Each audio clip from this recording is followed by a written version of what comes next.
Let's see if my mic is working. Let's see if my mic is working. Let's see. Am I set? Hello viewers. This is round 4, and before I do the proper intro, I'm just going to start off, since we only have approximately 15 minutes to do our seasonal tier list, and here it is. There is one car missing because I did hear that there was an update to delivery, so I will have a look at that car later, probably in qualifying with Martin. Of us also K's. I know you're not racing, so if you want to join us in the commentary booth tonight, please feel free. But yeah, so let's get underway with all these liveries. So I think it's best to start with none other than Team Daddies, which is, I believe, has Eddie, and in fact, if I grab grab it quickly. Oh yeah, I can also have a look at the teams. So yeah, so we got Team. Where are you? Team Daddy. So Eddie and Zamrock. This oh hello. Hola, I figured you might need help.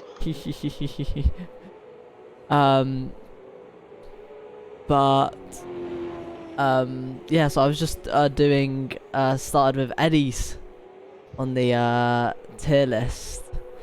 So yeah, Eddie's, I've got to say, I'm very much a fan of it. All the symbols and stuff are amazing. The carbon fiber looks like your average F1 car these days.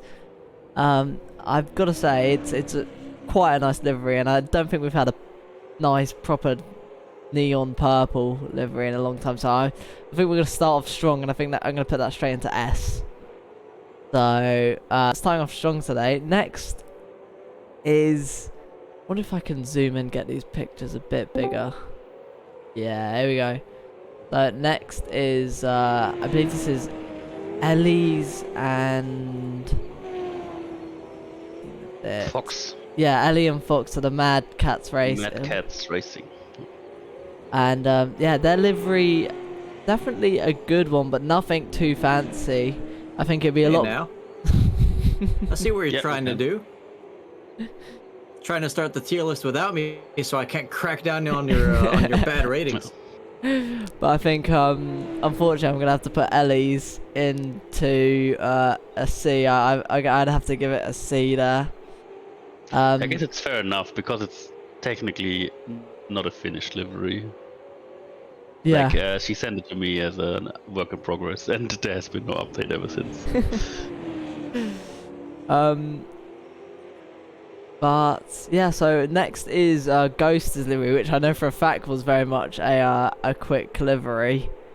This one is very much on the lines of the same with Ali, how it's a bit seems a bit unfinished, seems as if it's missing a couple things, and I think it all just needs some sponsors. So I think I'm also gonna have to put that in D tier behind Ellie. Now this is controversial for me because it's got a lot of green in, and that's Gillis Hommons and Team Tree Huggers livery, who I think is teamed up with, if I'm not mistaken, yeah, Ticklish Pickle Wickle. And I've been talking to myself recently and thinking, do I go A or S? And I think it's a good livery, but I think I'm gonna have to put A for this one. Surprisingly, I think it's a good livery. I think it's got everything, but I think I don't know. He needs to add something more to his liveries. They seem to be getting a lot more constant. They're like a Red Bull livery. Chances are it's going to be the same, even though it is probably one of my favourite liveries of all time. And hold on, is that Nismo actually working on improving his ratings and his bias? It's a Christmas miracle. I mean, it would have been B tier if it wasn't green, I guess. Nah. Next is Jedlin's. Jedlin has gone with a very classic. I'll zoom in again. Jedlin has definitely gone with the classic V8 stock car, and I'd find it different to work out between the actual liveries that they give us in the game and this one. And I think not as the creativity wise, not as creative, but definitely a good livery. So that's gonna be for me an easy B tier, maybe even a low A tier depending on how I change it. Yeah, I was gonna go for A as well. So B is a little harsh, but not as bad as some of your other ratings. I feel like I'm not sure which one it is, but like I feel like the one that has more blue is like the better of the two. So that would have been A tier for me. The one that has more gray is more on the B side for me, just because it looks a bit, dull because of the grayness. Yeah.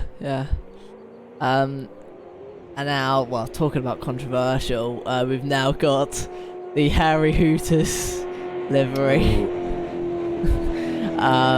which K's... Kind of looks like the McLaren F1 car. I'm hovering over Nismo's account so I can ban him. Why did we allow him in here again? So that is going to be straight away a D. I'm kidding. No, I think it is one of the good ones of the out of all the liveries this season, and I think it's got a lot of good. I think it's to be honest, I'm thinking right now between A or S. And I mean, I know Exos wants me to put it in S because Exos is your teammate. But also, I just realised I'm gonna quickly do the prediction first for the safety car, just so that people can get that done now as well. There we go. But I'm gonna have to put your one in. Oh, it's really hard. And I think I'm going to play it safe. It's going to go in top of A class. Unbelievable. No, I think that's a little too high for me. I do want to say none of this is set in stone. I probably will make a change at the end of the stream to it. And yeah, next is Mats and Vils. Hold on, just one thing I want to say about the Kaiser Hooters is I do like the concept and it's got good sponsors, but I'm just not a huge fan of that specific color scheme. Yeah, I mean this next livery definitely is running with 2, because we've got Mats, of course, in this red livery. But if I were to be going off of Veilside's, in my opinion, Veilside's colours are so much nice. As much as you got the classic red Mats, I think the patterns in this, it might be minimalist, but I think genuinely the patterns and everything on this livery together are quite nice. So I'm going to have to put this in I'm thinking either bottom of A tier or top of B, and I think I'm going to have to slide it into bottom of A. I just like the idea, especially Veilside's livery, which you can't see right now, but well, depending on if we interview him, we might see it. And now we got the Super Saiyans, which have a very interesting livery indeed, based off of the Dragon Ball Z cartoon, I'm guessing. And you did not just do that. You did not just call anime cartoons. Fine, anime. You just cost us half of our audience. But this one, I think I'm a fan of it. I must admit, it isn't as good as I would say A tier, but I definitely think it is a worthy B tier, and I think that is a solid B tier, just behind Jedlin's, maybe even equal. Yeah, I don't think you're in the wrong there. I think it has some room to grow on us, but it just needs more screen time to really get there. Yeah, exactly. Yeah. Okay, now on to Escher and Cuckoo's livery. A very interesting colour scheme. Not scream. Chrome blue and light blue. Very interesting. I think it's a very nice colour scheme, but when it comes to the sponsors and things, just something doesn't fit. It doesn't feel all a bit together. So for that sake, I'm gonna have to put it, unfortunately, to the top of C tier. A bit lower down than some of the others, but definitely a good one. Now this next livery though is very controversial on Ultimate K's matter, because I know for a fact, K's, that you don't like Fenix and Treble's livery, not because it's colour scheme, not because of sponsors, and that's because it doesn't match up in a certain place of the back, does it? Didn't line up the pattern on the panels. Yeah, unacceptable. And I must admit, I do kind of agree with you Certified F tier. in that sense, but I think the idea behind it and the patterns, the colours, I think that does make it a very nice livery. So I'm actually gonna have to put it. I'm gonna put that all at the top of A, to be honest, ahead of yours. I just think it's interesting development. I think it's a very nice livery. The colours work very nicely, and I think it would have been S tier if it weren't for those connecting patterns. Fair enough. Then we've got Richie Bugs' livery.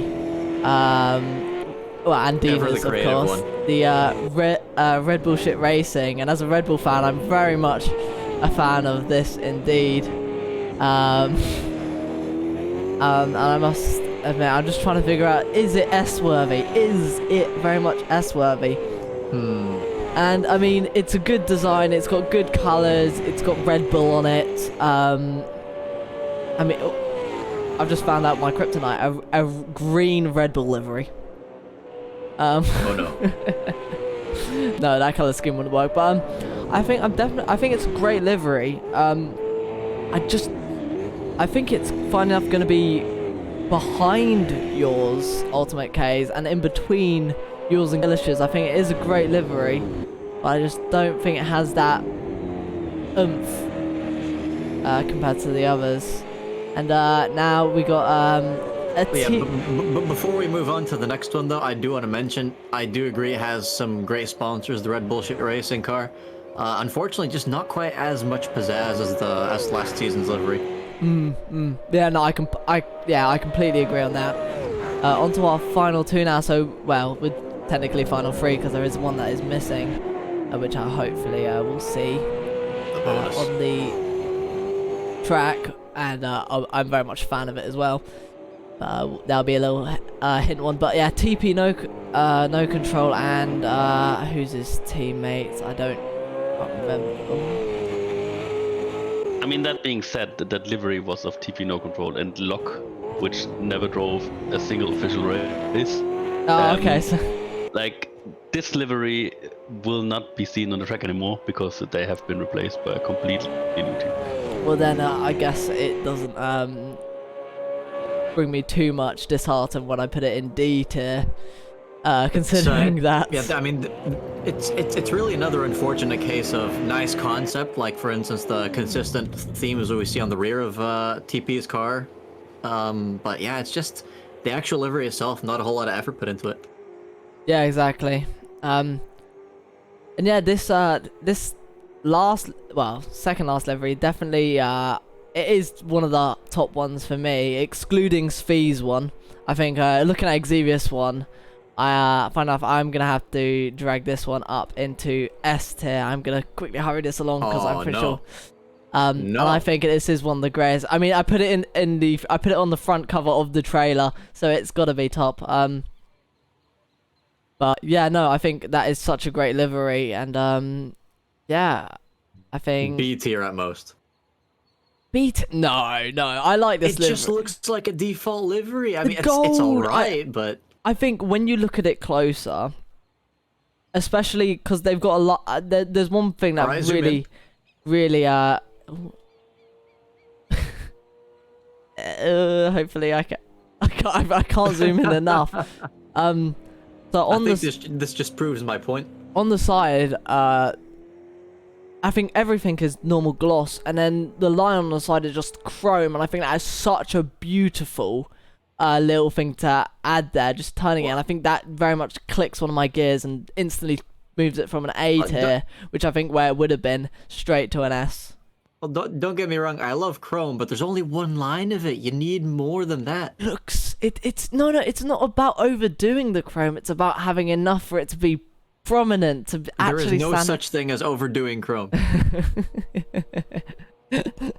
Well, I use Microsoft Edge anyways. So yeah, guys, if there's any stream lag, you know why. Yeah, anyways, I think that is, we will see probably one of the other cars on track, but that is going to be it, and I think qualifying is going to be starting, so I'm going to quickly put the intro on, and we'll see you guys in a couple of minutes.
So hello viewers and welcome to round 4 of the MSR Super V8 League here at Bathurst, and of course as you've heard before, joined by WMDR Martin and also Ultimate K's as well, which will be hopping in to do some well, to give us some insider information.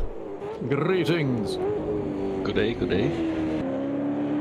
But yeah, so here at Bathurst, qualifying right now is underway, no one saying any laps yet. And yeah, quite a long race we've got this evening.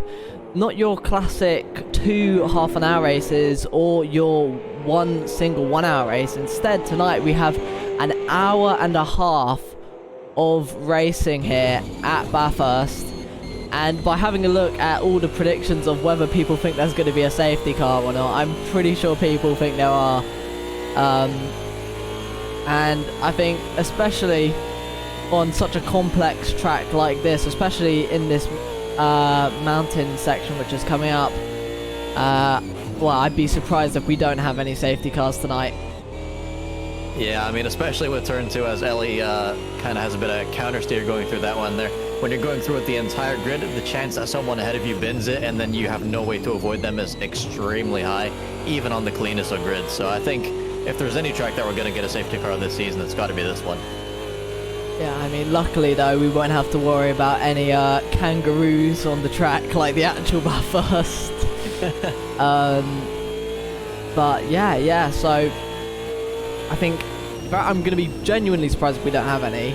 But I'm going to be very much pleased if we don't, because I mean the rating of driver on this is seriously high. I mean, last race at Adelaide, to be honest, I was probably more confident that we were going to have a safety car on that than probably Bathurst, and there was no safety. I mean, there were a couple collisions here and there, but there was no safety car at all. So I wonder, can the drivers keep it safe for tonight as well? It's going to be interesting. I mean, half the track is a straight, so you'd think that it'd be fairly easy, but that mountain section has claimed many lives, and I'm sure it will continue to do so. As you mentioned, there's just not that many safety cars lately. It seems to be a bit of a downward trend, which is, if that kind of stuff happens in the race, it's definitely going to go up again. Quickly lower the volume of this. Ooh, a 203 currently for Mammoth. That's provisional pole. Is that a better ghost for the noise? Don't know if that's okay. I've just lowered the speaker the volume from my speakers a bit. If you can hear us better now. But yeah, so with a 202, very much a lot longer. I think probably the longest track on the calendar. As I'm gonna quickly see if I can snatch the track map. But yeah, very I mean, sectors 1 and 3 are probably the easiest sectors out of probably on the entire calendar. But I think sector 2 very much is what makes this from an easy track to one of the most difficult, as shown by Matt's whacking into one wall and then sliding into another. Yeah, he thinks he can do a Ross Chastain around here, and it seems to be working so far, because he's got provisional pole now with a 202.7, which is only half a tenth faster than Gillish in P2, so it is very, very tight around this fairly long lap. Yeah, indeed, and well, whether we're going to see the top 5 get even closer. I mean, they're only separated by about a second right now, which is absolutely amazing, and Trixer just outside that second mark, as well as Cuckoo, which is extremely close, so that's going to be a battle for P6 in qualifying. As Wild Mammoth, I think, subbing in for someone, because I think they're running the... We're in the red bullshit car. Yeah, so who isn't here? He's subbing for Richie Bugs. Ah, for Richie Bugs. And yeah, so I think, yeah, a lot of, I'd say new, but a lot more reserve drivers and new drivers here tonight, as I think I've noticed a new driver known as Hydale, and I don't know, are they running the new, one of the new liveries that I didn't mention on the stream? No, that's something in, no, that's Fennec. Oh, it switched right as I clicked on him. Ah, okay. Oh, wait. The Zob team. I have, Oh, that is definitely not the right livery on your screen. yeah, no, that is very much a completely red livery. Okay. The car's not even supposed to be red. Yeah, I mean, what is it for you? It should be green if I'm not. Nismo, It's a white and if you green. could tune in on my stream real quick and show that on your stream, then people can see the right livery. I will do that right now. I don't know why that's you know, I might Also, it must be said, Mammoth, for being a sub, is doing really, really well right now. It's currently in P3, only 3.5 tenths off of provisional pole with about 7 minutes left to go. So that is a standout performance for someone's first time around here. That being said, also Heidel, like he's only P10 so far, but I know for a fact he owns Automobilista 2 for like a week now. He was introduced to our league into the game. Oh! Going with those drifts. He was introduced to the league in the game by the other drivers iTrixer and Max. hey. And he has been going in iRacing with them for a long time. So let's see how quickly he adapts to the game. Yeah, I was about to ask if they pick him out of some sort of drift simulator. Yeah, I mean, maybe if you count iRacing as such, but yeah, I'm curious what he can do. Taking a lot of speed into the downhill section too, so definitely very confident in getting this car rotated without spinning into a wall. Now I've got to say I'm not biased at all. Just kidding, I am. It's a green livery, and a very good I gotta show one the actual car. for a livery that's been made about halfway through the season. I am very much a fan, for no apparent reason, of this livery. And you know, if I were to put it anywhere on the tier list, that is going to be a at minimum a high B tier.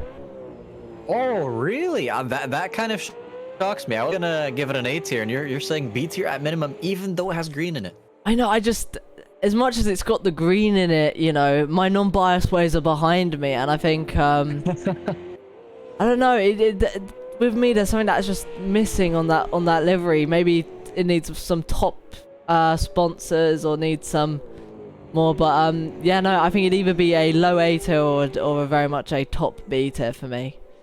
All right. Well, in the meantime, Veilside set a new provisional pole with a 02.562, so that's about a tenth and a half faster than Matt's, and he's gonna get some slipstream on his next attempt here. Oh no! Never mind, he's pulled off the road. Yeah, maybe. Does that count as the commentator curse? No, I mean that was probably planned by him. So he planned to curse himself. Yeah. Matt's going very hot into this corner. I'm surprised he was able to get the brakes down early, and he crosses the line and retakes that provisional pole away from Veilside, going almost 3/10 quicker. That is an amazing lap by Matt. I wonder if he had any slipstream during that one, because that is a significant difference. And now we've got Gillish, who's in P3 in this qualifying session, in the slipstream of Matt's for what could be his entire lap. So definitely look at the timing sheets at the end of this one, because this could be a pretty good one. I mean, yeah, if Gillis is quick enough to gain through this uphill section and the downhill section, he won't have that dirty air. But if he gains two... Oh! Well, I'd say that counts as a curse, so we can add one to the tally there. Keza, since you're still here with us, when it comes to running on this track, have you done any long distance runs, or have you just done some quali laps? Sadly, I didn't do that much long distance running apart from back in the testing, but maybe you can still ask, and I try to answer as best as I can. Well, I was kind of wondering, at which point of the race do you think the tires are really going to start to fall off, and do you think we're going to see people pitting for fresh tires? I mean, we're gonna see people pitting, certainly. I think this might be the first race where there's gonna be actual two strategies, because I think with fuel and tire saving you can get away with a one stop, but with the tire wear and also, you know, you being able to push, a two stop could be just as viable. And it might be the safer option because you have fresh tires. So I'm really curious how that will play out tonight. Yeah, so when you say fuel saving, Keza, do you, like, what do you mean by that? How much time are you losing per lap? I mean, I don't have all data because of the lack of running, but I had to fuel save in Adelaide because I under-fueled the car by about 1 lap. And I think you would need to fuel save 2 laps, roughly. And that cost me about 2-3 tenths a lap, I'd say. Wow, so that's actually not as much as I was expecting. So definitely sounds like a viable strategy there, as Matt's now sets a 202 pretty much flat. It's half a second faster than anyone else. And with only 2 minutes and 30 seconds left in the session, he's looking to be pretty unchallenged for that pole. I mean, yeah, his pace this season has been absolutely on fire. And I don't think I've seen anything like it in any of the previous seasons. I don't think I've ever seen someone this quick that essentially you think they're going to decimate every single time. I mean, soon people are going to start calling him Mats Verstappen, because he's got. It seems as if he's got his head around that car. And it's just able to just properly suit him around any track so far. Well, excluding the rain race, but yeah. Well, I agree. His gap in the last race was pretty damn impressive. I think he's much too clean a driver to be called Mats Verstappen. Max is clean. Max is clean. Yeah. I mean, apart from the top guys, there's also really some standout performance right now. iTrix on P5 currently, usually qualifying wise midfield, lower midfield, so that's really impressive. I know for a fact he has been practicing quite a lot. Cuckoo and Escher really a surprisingly good team. Usually also more in the midfield. And now the last few races, they've always been in that P5 to P8 range. So definitely will also have a shot for very good positions in the race. And the guy I'm rooting for, because he's replacing me and therefore scoring points for my teams, hopefully, is Cooney, because it's the first race in the V8 Supercars. He hasn't been racing for a while, and P8 right away. So really impressive. Yeah, he's currently beating Svi by just a couple milliseconds. As you mentioned, Tricks are kind of stealing Cuckoo's best of the rest title there, so we'll see if that holds in the race as he just improves his lap but doesn't gain any spots, stays P5. That's the end of qualifying for them. Top two have locked in as well, so we're just waiting on Gillish and Mammoth to see if they can make any big improvements here. What else I was going to say is we've got Eddie, who this season has been very competitive, but currently only down in P15, so he's definitely got some struggles on this track. Yeah, I mean, I was definitely doing I was doing a bit of practice in these cars a bit earlier, and I think one of the worst places as a controller driver on this track is that hairpin before you end onto the final straight, which Mammoth is just ending on, and you just need so much more turn in than the controller gives. So in some ways you have to sort of slide it and be very risky through that corner if you want to get any sort of turning. Yeah, that is one of the pitfalls of driving with a controller, is sometimes you need to change the controller settings to give you more steering, and that can make the car incredibly twitchy. So that's quite a challenge for Eddie tonight. What Mammoth into P3? Yeah, so he's beaten Gillish. That is mighty impressive. Gillish not really as dominant as he has been so far this season. Yeah, I mean, Gillis right now only 14 points behind Mats. And, I mean, he's got to, if he wants to overtake Mats, he's got to get past not only Wild Mammoth, but also Veilside, which in the race could try and be a rear gunner for Mats. And Eddie definitely not really pushing anything at the end of that straight there, deciding to take it very carefully. He's got a lot to gain and pretty much nothing to lose. As there's just one corner left in this session for him. Max might still be on track. We'll check that after Eddie crosses the line. Oh, is able to move up into P12. Oh, and just, again, milliseconds away from the next spot as well. So just behind HG, which I also think is a new driver tonight. That is correct. Like he replaced, in theory, TP's teammate, you know, and obviously with Heidel coming in place of TP, they made a completely new team. He has been driving an SSR, also with decent results. So let's see where he can go tonight. Yeah, I mean, who knows? We might end up seeing a Braun GP situation where a team leaves and then another team swoops in and is able to maybe potentially get into those higher slots. But yeah, Mats VR taking pole by 5/10 ahead of their teammates. Whoa! Look at those sector times. He gains all of that time in sector 3. Absolutely incredible. I mean, he must have got such an amazing exit off of that corner. But yeah, Forest elbow, yeah. But yeah, Veilside in P2, Wild Mammoth in P3, Gillis in P4, Trickster P5, Cuckoo P6, Astro P7, Max P8, Kunisek P9, Svi P8, HDM1 in P11, Eddie P12, Fennec P13, Heidel in P14, Dina in P15, Trouble in P16, Exerius in P17, Exodus in P18, Ellie in P19, Jedlin in P20, and Ghost at the back of the field in P21. Yeah, interesting how far back the grid goes on this one. We don't even have everyone on the same straight, but that might be solved by the rolling start that we're going to be having. Yeah, that rolling start is going to be very much a saviour as well for those who voted no on the safety car, because I saw at least one person did. Let me quickly check who that was, and I guarantee something tells me that it could be have a look. I can. Also, Nismo, I'd recommend maybe clicking off my screen, even though it's off screen, just to maybe up the performance of your own stream a bit. Thank you. That is a good idea. Let's see if that works. But Nice.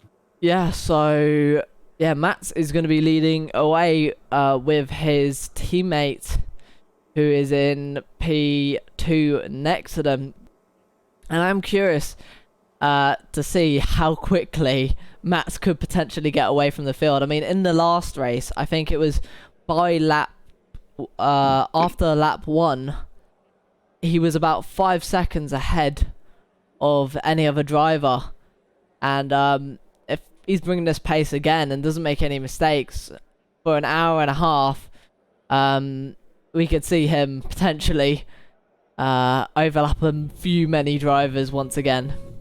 I would be pretty surprised though, because this is definitely a track where lap traffic can very much be a health hazard. So Matt's having come into contact with back markers before could well do it again, but if he puts up another display like he showed us last time, I mean, that would just be nothing short of amazing. Yeah, indeed. And I think the liveries are now working for me. Are they? I've recognized the green. Yeah, I can recognize it. What? What? Yeah. Wait, I think one of them isn't working, but the other one is. Oh. That is Well, that's very interesting. curious indeed. I definitely have to. So at least we can have at least a good look at this one. My One of them's just been doused in ketchup, apparently. Yeah. So all of the drivers making their way with their lights on, except for unbelievable, except for HDM1, the person we're looking at. Also, have you adjusted the commentator curse count from the start of the stream? Why, yes, I have. Nice. Just got it. Those are just some things we got to be on top of this season. Yeah, counting 15, and we're only halfway through the season. 3 races It's left. been absolutely record-breaking. As we see all these cars go through the hill section, and I mean, as Ultimate Case said earlier, I mean, the conditions are starting off quite cold here, but as the sun, I'm guessing the sun's going to be rising. Wait, hold on. Has Ghost already gained 2 positions? I think we've had 2 people spin on the formation lap already. Already? Yeah, I mean, these are cold conditions, and some of the drivers might be struggling a bit more. Oh, nope, sorry, never mind. It's just the game glitched again, so the timings are going to be borked. Yep.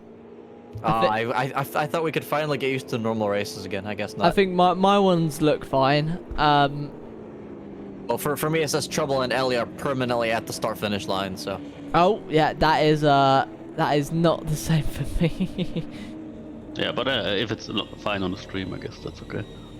Yeah, it's just going to make it a little bit more difficult to keep track of any battles that they are in. So if you notice on Nismo's screen that they are close, then please do let me know.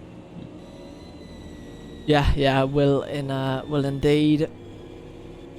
And yeah, so watching all these cars come down this final straight, and they're going to be wanting to weave from left to right, get those get some heat in those tires on this cold morning.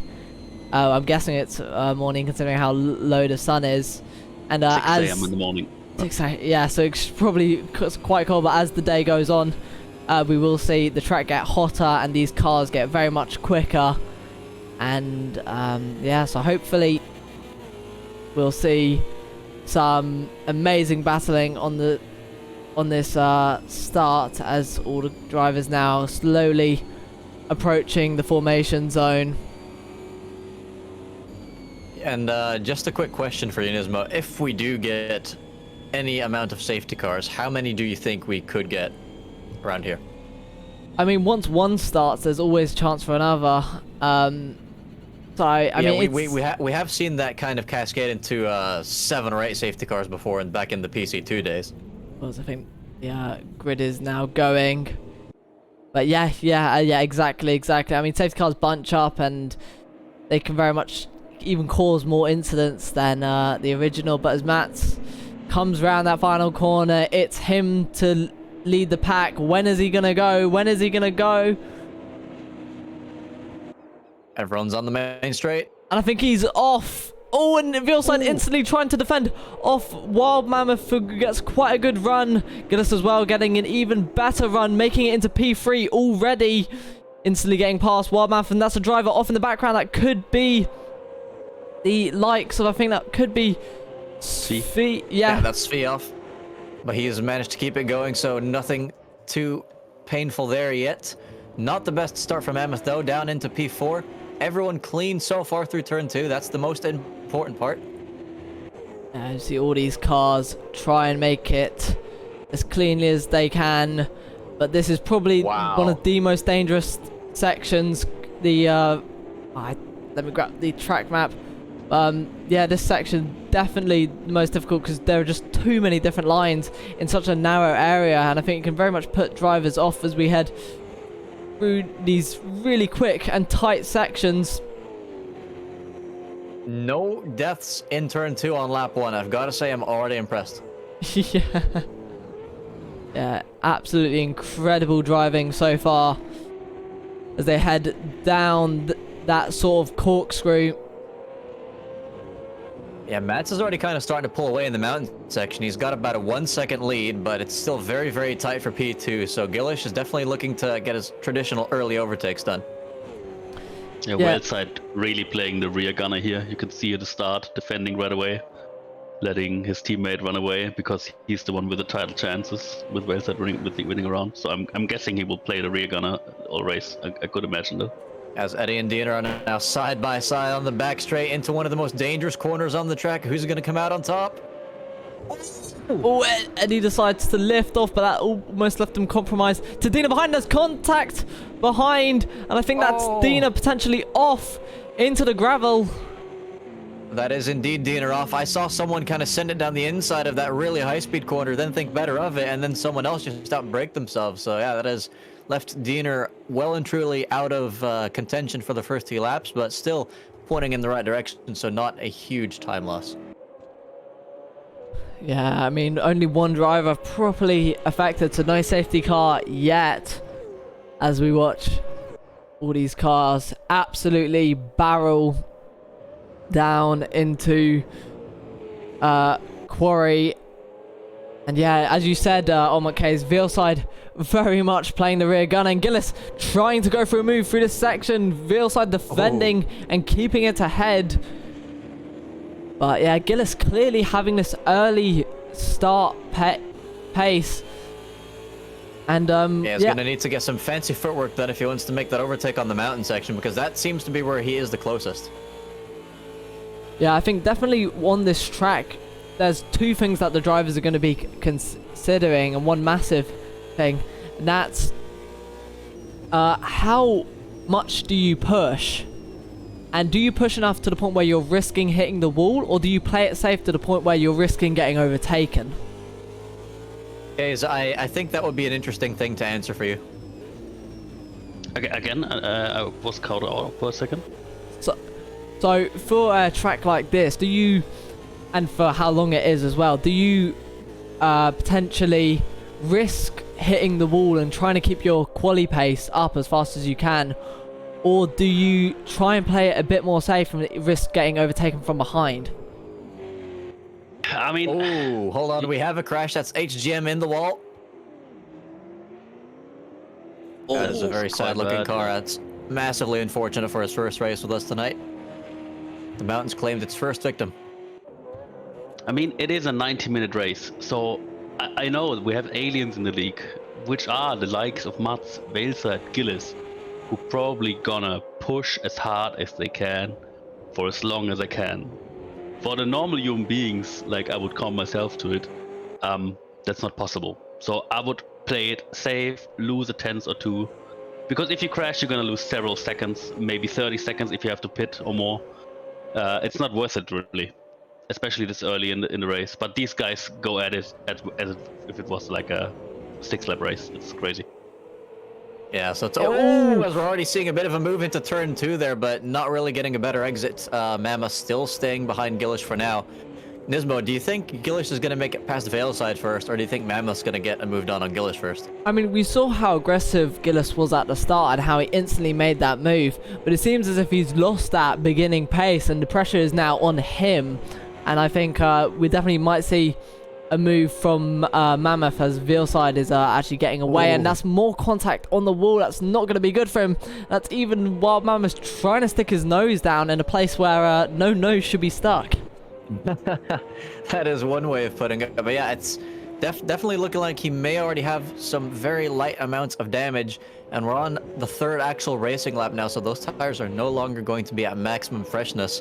So when you're pushing like it's qualifying, keep in mind you're probably not going to be doing that many laps on the same set of tires during qualifying, unless you're really just trying to get rid of the fuel in your car. Then yeah, it's going to get harder and harder to just keep on using those same speedy lines, and Veilside's really starting to pull away now. Yeah, I mean, those few mistakes from Gillis have cost him crucial seconds, as Mammoth putting the pressure on Gillis, poking his nose in a bit, not fully sending it down the inside on Gillis, off into the grass a bit. It's like he's trying to enter the pit lane a bit early there. I'm surprised he didn't lose more time from that. Yeah, it looked like he kept his foot all the way down, which, yeah, not recommended for touching grass, but clearly not being affected as Heindel trying the outside line on Eddie. Unable to, as Eddie defending that inside line into that final corner. Yeah, inside line is king there. You need an almighty exit to be able to get any sort of move done on the outside of that one. But yeah, it looks like the battle for the top three has quieted down a tiny bit, so this is probably going to depend more on a mistake from Gillish if any overtake does end up happening here. So let's quickly take a look down at the rest of the field. I mean, behind it looks like Jedlin and Trouble maybe doing a bit of swapping positions. What kind of lap times has Trouble been setting? Because I can't quite see his. So Trouble has been setting 208s, unlike Jedlin, which has been setting 206s. So yeah, it's probably Jedlin that's just gotten an overtake done on Trouble then. So that's nicely done from Jedlin. He's got pretty good pace as usual. Just gonna have to look for that consistency because he is quite a few places down from where his pace should bring him. And if he keeps it on track, he should keep on climbing. Yeah, Heindel and Eddie though still really close to each other. And Heindel getting extremely close, and maybe a bit too, which has compromised his line out of this section. He's going to be fully in the slipstream if he can get this corner right. Oh, interesting line from Eddie there, going for a very wide entry, which gives him a much better exit compared to Heidel. And that could bring Eddie into Cuckoo's slipstream potentially, because these guys are still not too far apart. And just one mistake can still cost you a position, even when the field starts to spread out like this. Yeah, exactly. Something that I'm curious about though is the fact that, whoa, barely getting it slowed down, Heindel, is how Matt so far has not gotten away, kept Veilside at bay. Ooh. But very much not seem to get away as much as he normally does. Whether he's sandbagging, holding a bit of pace just to keep this pack of three behind, but not enough for him to potentially force his own mistake. Yeah, he might be feeling a bit of a sense of security with his teammate right behind him. He knows he doesn't have to push on one of the most dangerous tracks on the calendar. So that could be playing a role in that, but for all we know, maybe he's just really hit the ceiling of that pace. Like Kaysa said, these guys at the front probably are going to be pushing a lot more than the guys towards the rear. So I think we'll see if his tires end up maybe outlasting the ones of those behind him, because maybe they're just pushing the tires harder at the start of the race. But yeah, that is stuff that will become clear as the pit stops start to roll in. Let's take a quick look at Xevious. He's not too far behind Exus, down around P14, 15-ish. Xevious not getting one of the... Ooh, hold on. It's much closer here now for the fight for P7, with Max holding on strong. Yeah, Kunisek doing a great job for for one of his races back in a long time. They're getting extremely close there, and he's going to be all in that slipstream. Question is, though, is can he gain at all? He's definitely gaining in the slipstream, but I don't know if it's going to be enough going into the chase, which is the name of these 3 corners. The thing is as well, you got to be really brave on the brakes to make any sort of move into that corner, and I don't really think that these cars are well suited to that. Yeah, I mean, they've got no assists whatsoever, so around a circuit like this, it's so easy to lose the car with all these different elevation changes. Risking it really is very read the much... bumper there. Push through the pain. Oh, shoot, we got to get closer. It's okay. More. It's okay, I've got very close indeed on the stream. Oh, that's like a movie camera again. I like that. Especially with all the camera shaking. But, yeah, indeed. So, yeah, Koenigsegg definitely has the pace on Max. And Xavius definitely gaining slowly on Exus as they head into Quarry. It looks like Mammoth's kind of starting to drop off of the top squabble now. He's only, well, he's about 2-point-something seconds behind the other two. So this fight seems to kind of be crumbling a bit. Gillish is going to be liking this though, because that means he no longer has to be on the defensive compared to Mammoth, and now he can really fully attack Veilside and try and go towards Mats.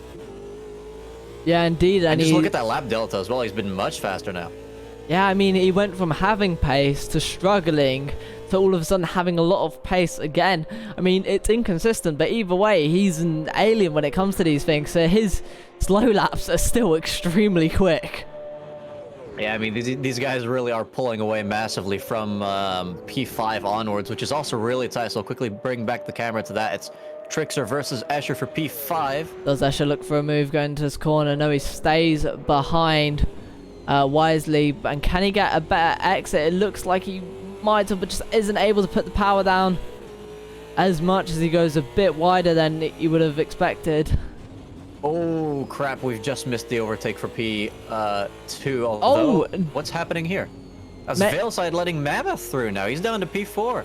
I mean, from the gap there, I think Veilside might have made a mistake, potentially, as he's lost about 3 seconds to Gillis.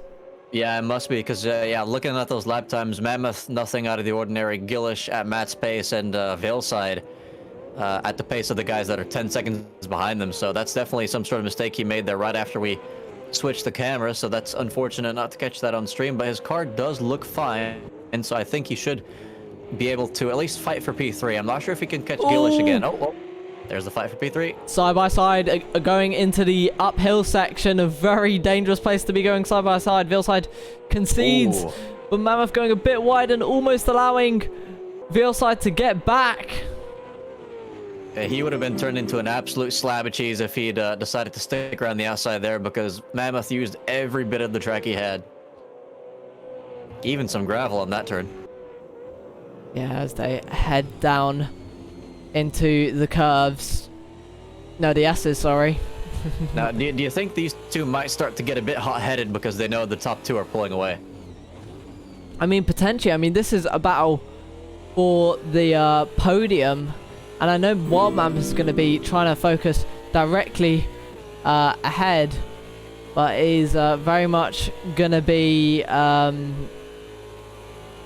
well, trying to get away from Veilside, and potentially from that, well, I'm guessing a spin that Veilside had, he's going to be hoping to maybe get his tires more in check. But hold on, Cooney's going down the inside of the fastest corner on the track. On the outside, though, can he pull the move? He's too wide, almost onto the graph, and able to hold it all the way around the outside. What an amazing move by Koenigsegg. Absolutely incredible there. That was absolutely beautiful by both drivers, but now it's Fee going down the inside. Ooh, almost of both of them. but he might be losing it on exit here because he had to really make a lunge for it. So he's going to have the outside of turn 1. Yeah, that was an absolutely incredible dive bomb there. But yeah, not having the X out the corner, but it's going to have the outside there, as I believe that's Escher coming out the pits there. And they're almost 3 wide coming out, and very much in a massive slipstream chain. Yeah, still hard to say.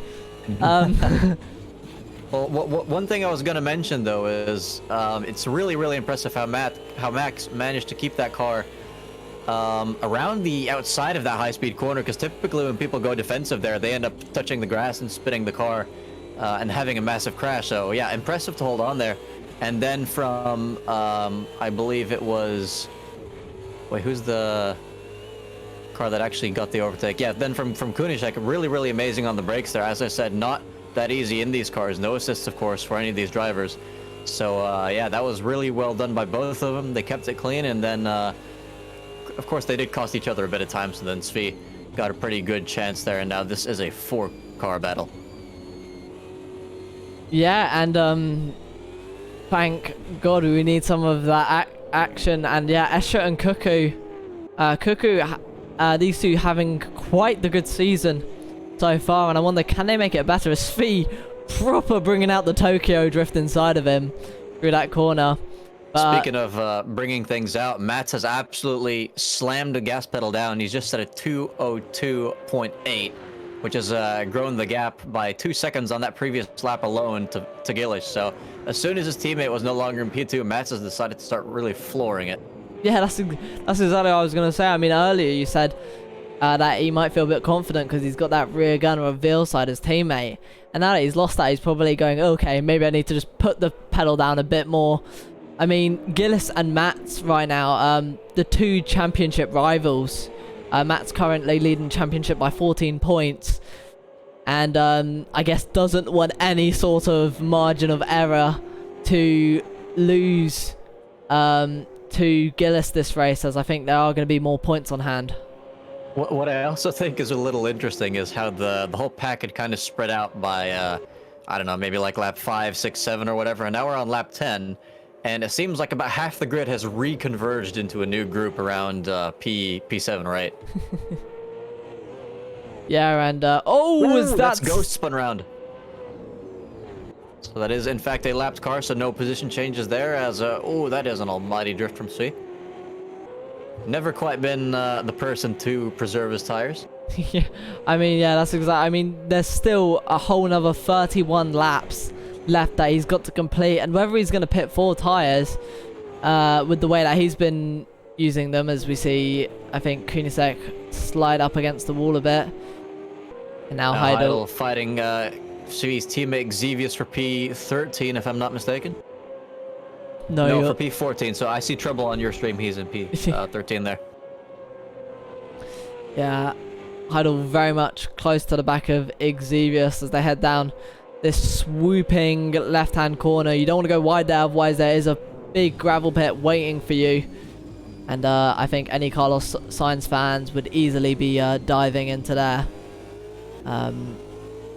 But yeah, one thing's for sure though, you definitely don't want any signs of car loss on this mountain section, as now it's Heidel going on the inside onto the straight. He's gonna have a slightly better exit, I think. Definitely with that slipstream, he's gonna be catapulting past Xevious on the outside or inside of the next corner. It's hard to tell. Xevious is really occupying the middle of the track now, moving over to the left. Yeah, going down the Conrod straight and into turn 20.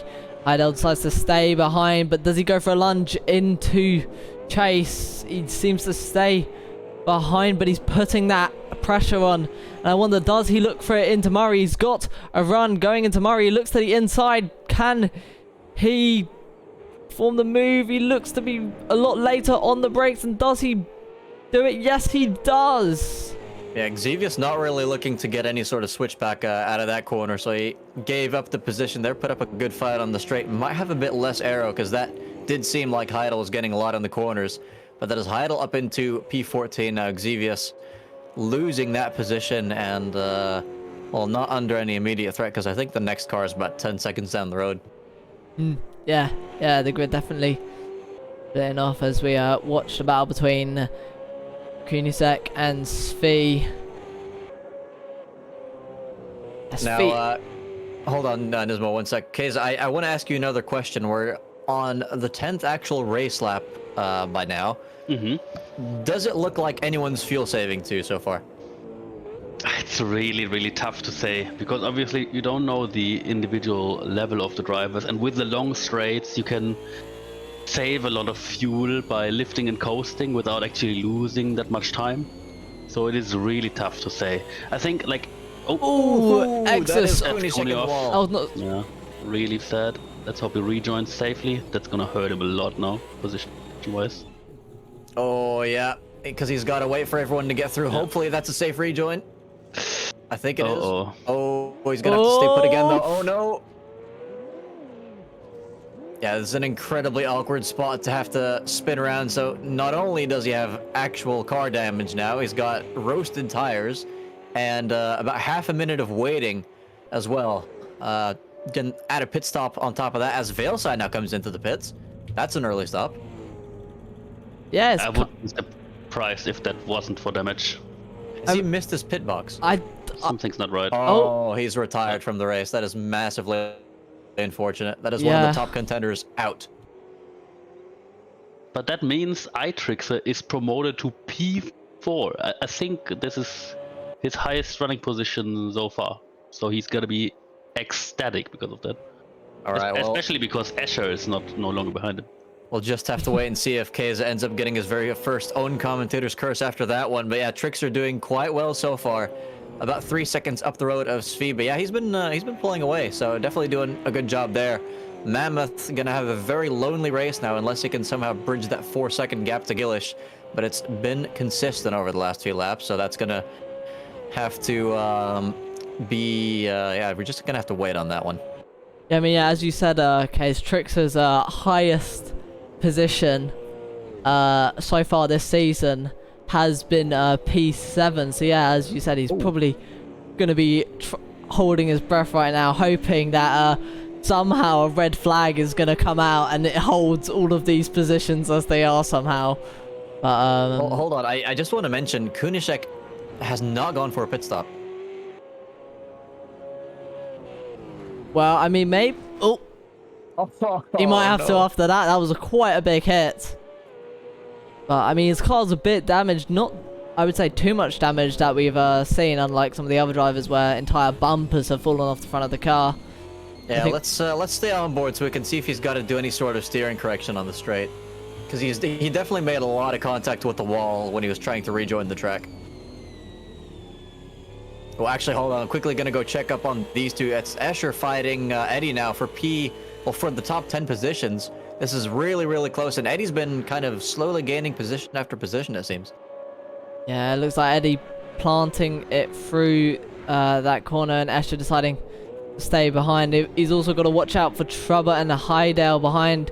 Another extremely close battle, and if they battle too much, this could turn from a two-way battle to a three-way. Eddie boxing into the pit lane. Early pit stop. Oh, and he spun into the pit lane. Oh, Eddie, no, what are you doing? That could well cost him 3 positions because that's a close pack of cars. We're going to have to wait and see if the undercut might save his butt off of that one, but that is a painful mistake there. And Kunishek still staying out. So that car is, oh yeah, I was going to check the straight line on it. If there's any crabbing there, it's going to be very minimal. Yeah, indeed, indeed. Also, another thing that I actually forgot to mention ages ago, but Fennec is way towards the back of the grid. I think he had some sort of incident earlier. Yeah, I mean, yeah, it's probably got caught up maybe in the top. Oh, probably bringing out his rear end there. And yeah, I think I can see a bit of crumpling on the front of his car. So yeah, potentially he whacked into one of the walls in the top section, or maybe got involved with another car. But as far as it can be concerned, no safety cars still. And as the laps go on, the chances of a safety car decrease the longer the race goes on, as the cars spread out more and more. Oh, that's true. I'm just gonna lose a ton of money. Well, by a ton, I only spent 100 in his money, but still. I thought for sure we'd get a safety car on this track, and it's only afterwards that I saw someone added 2,000 points to the vote. After which I probably would have just selected no if I'd voted later. I betted 500 on no safety cars. Ooh, I think you're gonna cash in a big check tonight, as we've just lost another driver. Not entirely sure who it was, but that is might have been unfortunate. Cooney. Oh, we're down several drivers, actually. Didn't we start with 21? We're down to 18 now. Yeah, start with 21 drivers, so we've had 3 retirements already, which is very unfortunate. Bailside and HGM1. Yeah, might want to double check if Cooney had a disconnect, because I think it's definitely an odd time to drop out of the race, especially considering that they hadn't even pitted for that damage yet. Oh, troubles I around. definitely don't think it's a rage quit. Coming out there, and Heidel getting very much gaining a lot of time, and all up in the slipstream now. I don't think we'll see a move into Quarry, but trouble defending. Trouble not taking any chances. This car is ghosting on my screen, though. though. Oh, but he's gone a bit wide, and that's allowed Heidel to slip it up the inside. But can they make it around the outside? Yes, they can before the corner's even there.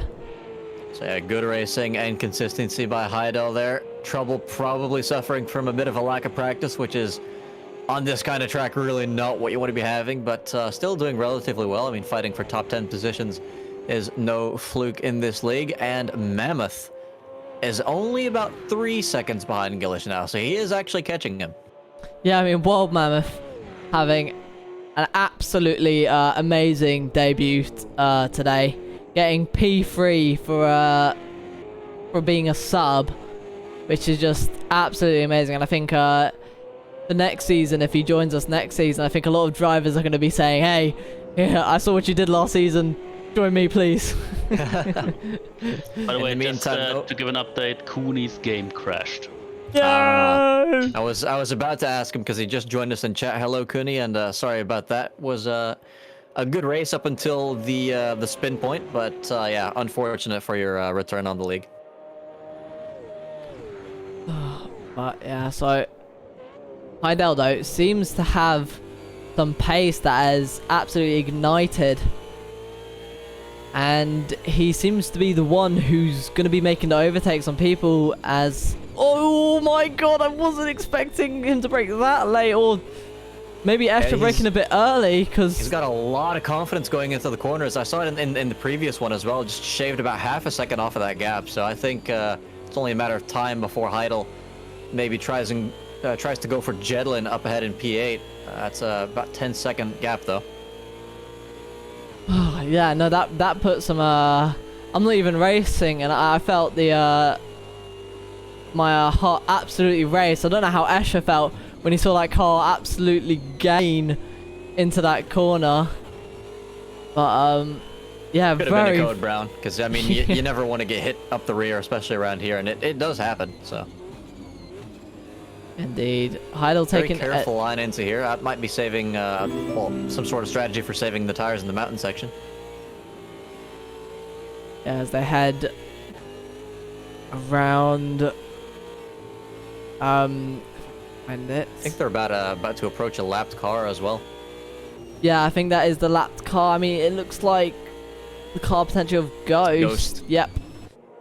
As they now go down into the Esther section, and yeah, this lapped car here, if they gain on it too quickly, could potentially compromise Escher. Heidel behind.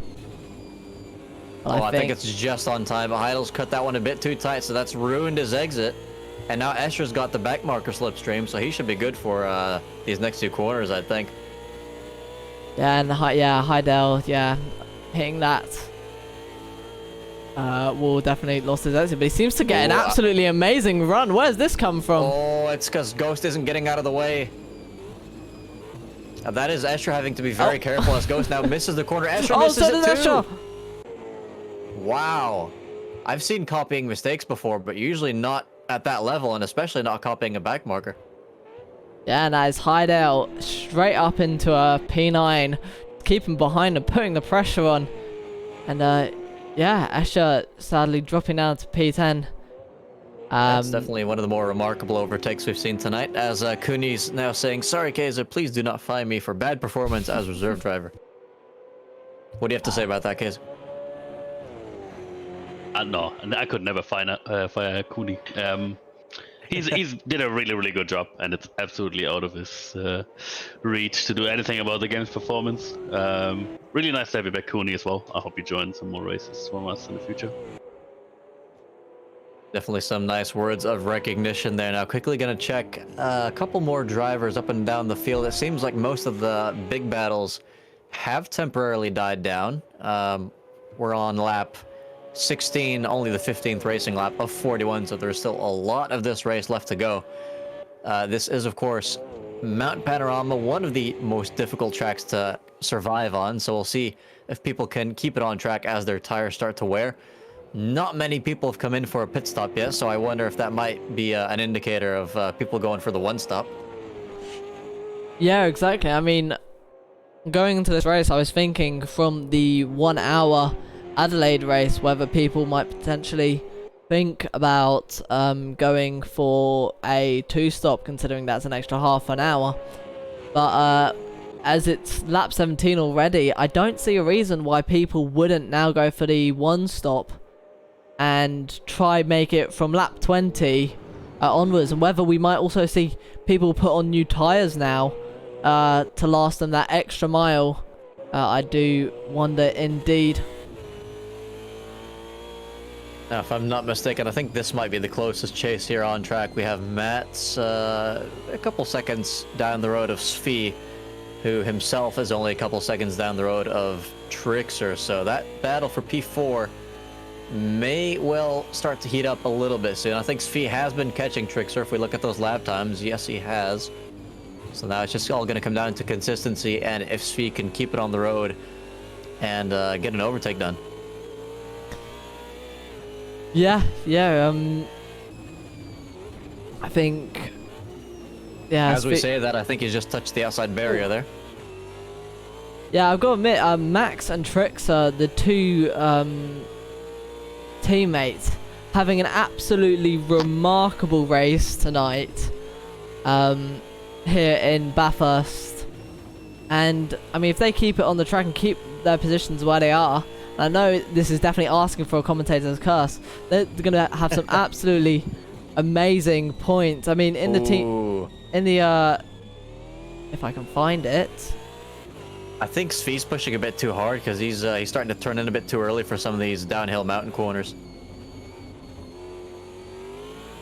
Yeah, but in the team standings, as it currently stands, they're 7th place, right behind team Mostly Sideways, which I believe is got. Find them. Actually, we do have a bit of a closer fight now. We have Xevious chasing down Trouble, which I was only able to see thanks to your stream being on my other screen. Yeah, very, very close. And yeah, as we hit around this midway point, it's the conditions are changing from that hazy to more heavy cloud. So as the day is going to go on, it might get a bit hotter, but those clouds could potentially stop the track from heating up a bit too much. So it could be some optimal conditions for some of these drivers, or maybe still might be a bit too cold for some others. Oh, what do you think would have been the worst weather for this track in these cars? Oh, I mean, it's a bit obvious, isn't it, with how Terminus de Rio round 2 went in the rain. I mean, that's kind of my question, though. Like, what would it be worse to have severe rain with bigger puddles, or maybe light rain and then you just have overheating wets? Oh yeah, of course. Because I remember from round 2, we definitely had that discussion where some drivers were like, "It's not wet enough so that the wet tires can actually get into the groove, but it's not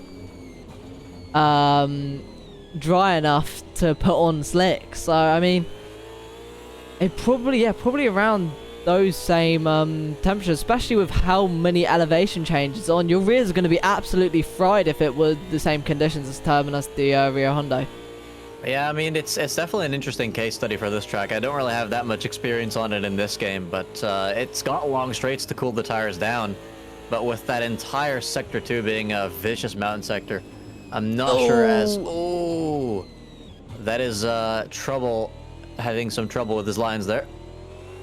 And then that allows Xevious to massively catch up. They head down into the hairpin. Can Xevious get a run? Can he stay in that slipstream all the way down the straight and potentially look for a move into chase? Now, Kez, as a former driver, I think this is another good question for you. On a track like this, would you typically go with a higher or lower amount of downforce? I mean, just if you look for pure performance, you want low downforce, because the mountain is pretty much single file as long as nobody does a mistake. So all the overtakes and all the defending will happen on these straight parts. So ideally you want to go for a low downforce. However, at least in my opinion, adding downforce in these cars gives a lot of security, because obviously you saw people drifting it, and that becomes less the more downforce you use. So as a matter of safety for a 90-minute race, I would probably be in the midfield somewhere, but it's very unlikely that somebody will use high downforce. Are you saying you'd be in the midfield performance-wise, or that you'd be using like a medium amount of downforce? A medium amount of downforce. Oh, okay.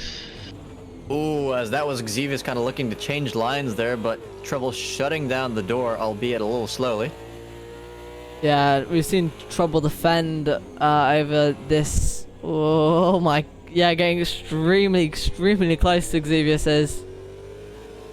It's got a bit of a better exit than Xevious on this attempt. I mean, as Almut K says, it's extremely hard to make any sort of move up into this uphill section. So I think what Xevious is going to be wanting to do is get as close as he physically can and try to push past all of this dirty air through this uphill section, and then try to get the best exit out of the Dipper, which is the name of that hairpin, the Dipper, and try to get a great run out of turn 19 for a Elbow, and hopefully make a move down into maybe Chase or Murray's. In the meantime, though, Svi has been consistently catching Trickster, and that is definitely a slipstreamable gap now. Yeah, indeed, that gap has very much been closing over time, and I think Trickster, it's his highest position so far. He's going to be wanting to defend it with all the will he can. Let's quickly double checking on these guys that we're not missing an overtake. I think if Trouble can keep it on the road, he's probably going to start to pull away again a little bit. But yeah, let's quickly go back to Svi. And he's kind of pulled away from Max as well, because originally these guys were all about 2 seconds behind each other, and now it's a good 4 seconds or so to the next driver, and well within a second of Trickster up ahead. Yeah, and I think another battle that we could potentially be seeing as well is I've noticed Cuckoo sneaking onto the back of Matt over time. So, I mean, there's 21 laps left in this session, and whether we'll see these Max and Cuckoo potentially battle towards the later stages of this race, well, I hope it does happen so we have a bit more content and entertainment to commentate on. But as it currently stands, with Xevious getting awfully close to Trouble, but not as close as he makes quite the mistake coming out of the corners. Trouble just able to put the power on a lot easier through this mountain section than he can. Yeah, it definitely seems like there's a bit of a pace difference there, so I'm gonna go ahead and switch to the Svi chase. He's in Trickster slipstream. Also, just looking at the lap times, they're coming down, it seems, so I think the low fuel is having more of an effect on these cars than the tire wear at the moment.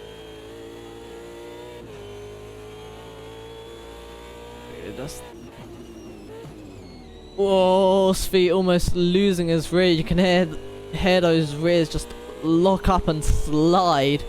Able to keep control and still not lose too much time to Trixer up ahead. Yeah, and I'm guessing this is probably where he's going to be gaining the most time as well. It's where you spend most of your time in the slipstream. Keizo, can you tell us anything about how bad dirty air is in the mountain section around here? I felt dirty air is virtually not existent in these cars. I think if it is there, it is very, very minimal. I'm curious though, like how it will be on the straight for these guys, because I know for a fact, unless he changed it, that iTrixer is in fact running minimal downforce.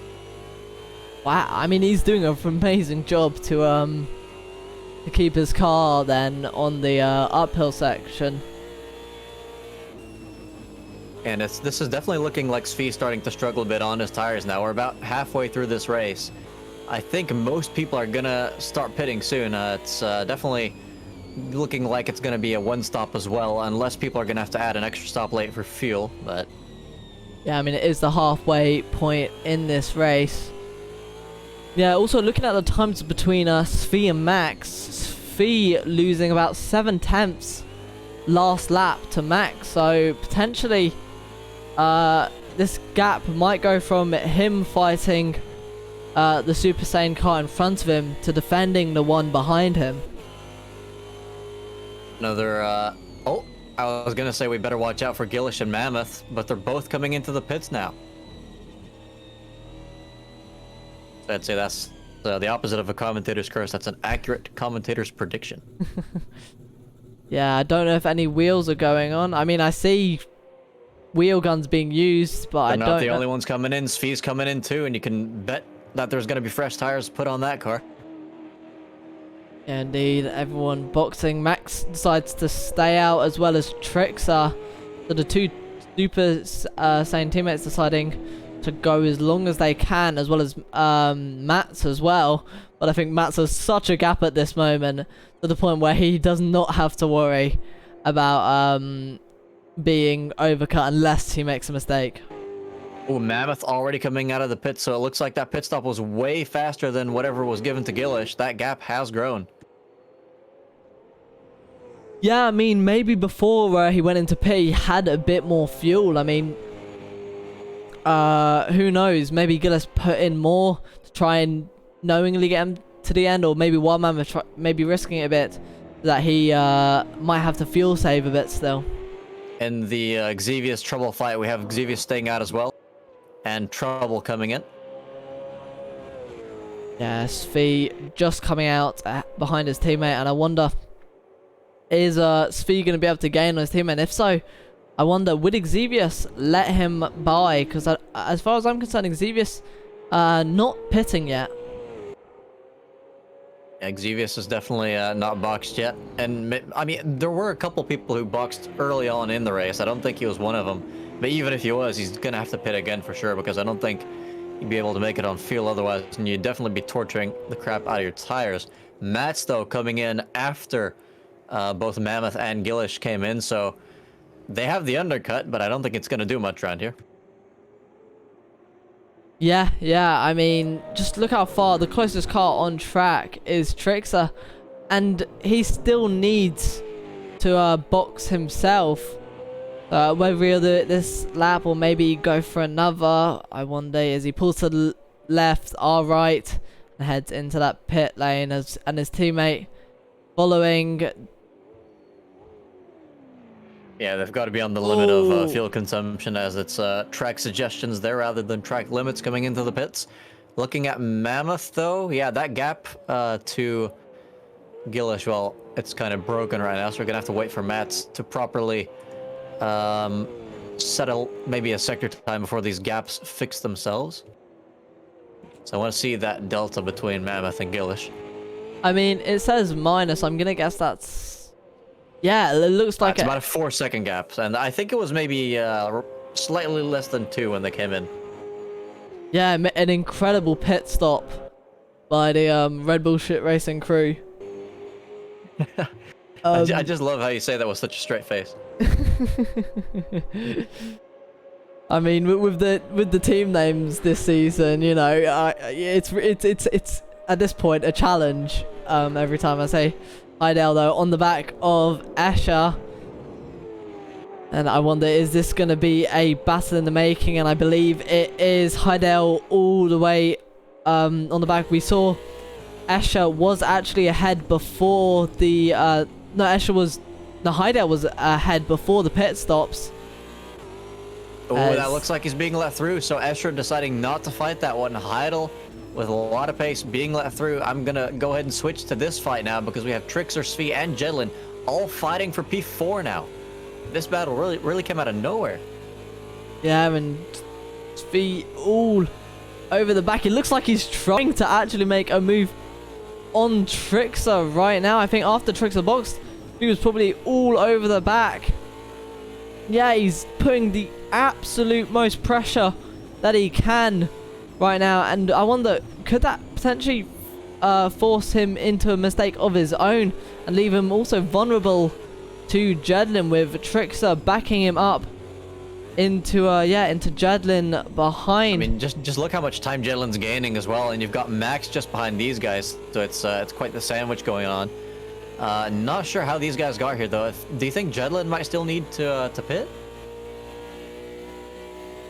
I don't think Jedlin does. I think Jedlin's... Well, I'd be surprised if he hasn't pit already. If he's facing these drivers which might have new tyres, as he gets massively in the braking zone. Okay, no, Jedlin's definitely got new tyres on, I think. With that amount of braking, that is absolutely insane. As He once again having a look, but not quite going for it. But that's left him compromised to Jedlin. Oh my god, that was extremely close. He has a much better exit. And Svi getting a better exit on Trixer ahead. Has the inside line. Can Trixer hold it around the outside? He can't. And Jedlin as well, trying to make a move on Trixer. They're side by side right now. Coming down the mountain straight as we see Jedlin hovering and using some of that interesting alien tech. And they're almost free wide. Svi, I think, blocking Jedlin from making any move, and very close. Too wide into Quarry. Can Jedlin hold around the outside? He has. And is able to make it up into P5. Oh my god. Yeah, that's an amazing move by Jedlin there. You don't often see a clean overtake around the outside in turn 2. So yeah, hats off to him for that one with his special hover mode, because it is in fact happening on my game as well. Yeah, I think Trixer there kind of just maybe not really caught napping, but probably just showing a little bit of inexperience there in wheel-to-wheel racing, because he really left a huge gap open for Svi in the final corner, needlessly compromising his own line. And then he had a horrible exit, which then just invited Jedlin to come through as well. Almost got him in turn 2 again, but Jedlin just having more speed going through that one and taking the position. So now it's just gonna have to wait and see if Jedlin can capitalize on this even more and pass Svi for P4 as well. Little update on why Whaleside retired. As you know, he broke his arm before the league, and yeah, he's still having issues with it, so sadly he had to retire due to his arm giving up. That is massively unfortunate, because he has done a number of league races since returning, so that's maybe going to need a significantly longer rest period to really get that thing patched up. But yeah, wishing you all the best, Failside, and hope you can join us for a full season again soon, because I think with that pace, it will be interesting for the championship for sure. I mean, all I'm saying is if he's that quick with a half broken or fully broken arm, I do not want to see him when he's completely healed. He's going to be absolutely amazing pace. I think Cuckoo making the move on Trixer. No, that's Max. Oh, Max, sorry.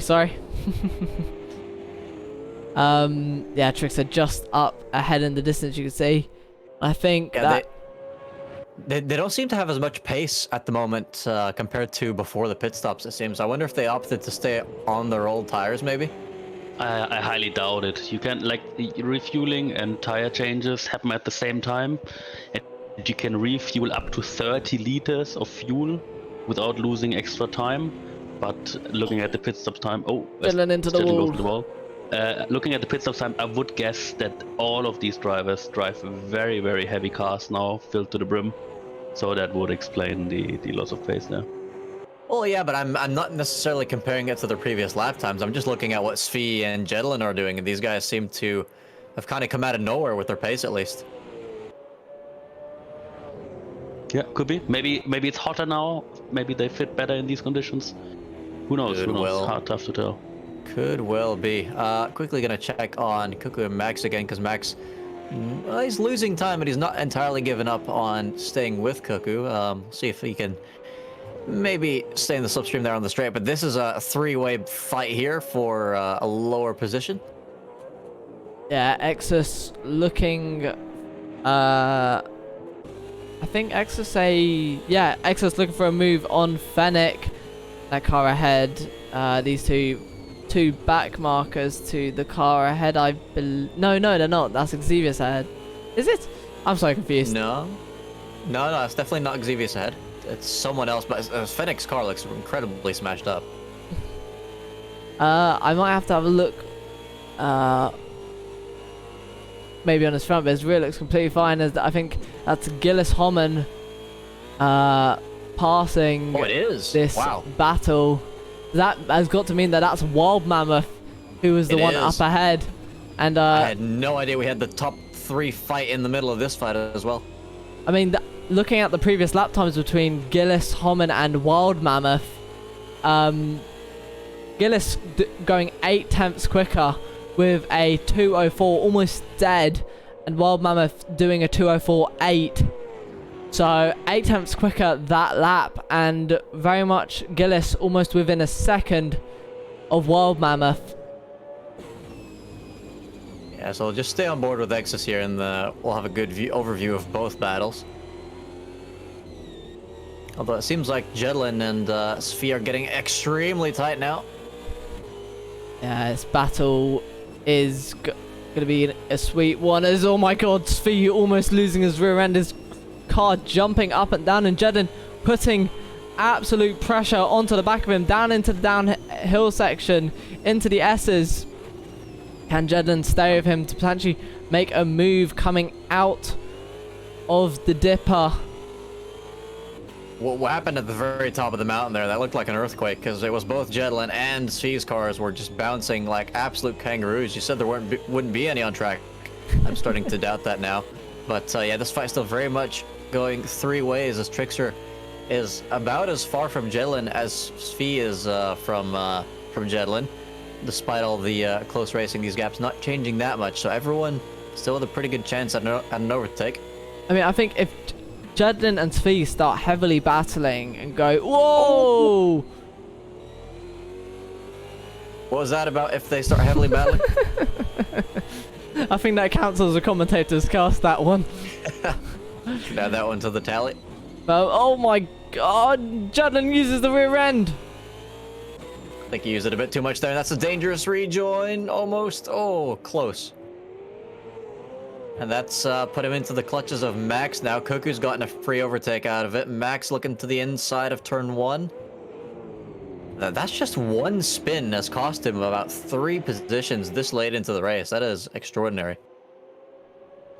Can Jedlin, though, defend at least one of those positions from Max? Looks like the no tire friction strat is definitely helping him out on the straight. Go into Quarry. I think Jedlin just able to hold on to P7. And yet again, Heidel in a seemingly... Well, this seems to be a pattern at this point. Every time we see Heidel, he's tailgating someone. Yeah, always putting the pressure on, hoping to get into that top 10 tonight. He's all over the back of Eddie, as you said. And he's going to be potentially looking for a move into Quarry.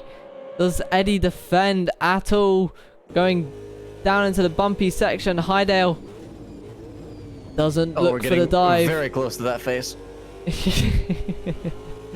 The moisty daddy.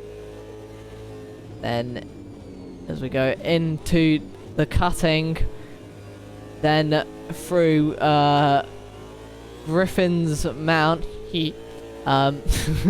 Oh, that's a lot of wall. Free drive I'm just going to part. quickly double check on this fight, though, because Mammoth and Gillish are now within just a couple of tenths. There is a very real chance of an overtake here. That's not the best exit for Mammoth. And the battle for P2 is on, and Gillis all in that slipstream. Does he look for a move going into Quarry? Oh, he's left the inside open. Oh, I feel like he kind of faked an invite there. Gillish didn't really have any place to change his line and kind of ruined his own exit out of turn 2, so I'm not sure if that's some big brain strategic risk from Mammoth or if that's just like a bit of a careless move, maybe. Yeah, but I mean, Gillis, though, I mean, he's got the pace on him. Over these last couple laps, he's been gaining and gaining and gaining, so he knows he has the pace to get the back of Mammoth. The question is, how consistent can he keep it behind Mammoth to make that move and hopefully make it as soon as... Wide. Does he look for a move down into the S's through 11? Setting themselves up for 12. But no, can't make any move. And actually, Gillis, actually the one who looks to lost a bit of time. In all matter of fact, side by side now. Eddie's trying to take his place back from Heidel, who managed to overtake him in the final corner, and he's got the place back. Absolutely planting his car perfectly, so Heidel wasn't actually able to get that undercut there. So yeah, an amazing re-overtake by Eddie for that P10 position. And now quickly switching back to this fight because it's well and truly not over. They're going to be very close again on the next straight. You can just hear that V8 absolutely smashing on behind Mammoth. And Mammoth makes a small mistake, which could lead them compromised to Gillis. He defends that inside. Gillis going to be trying around the outside, going into corner 1, also known as Hell Corner. He's holding it. He's holding it. And he has held it indeed. Who has the better run out of the corner? Gillis had the outside, so I'd expect he does.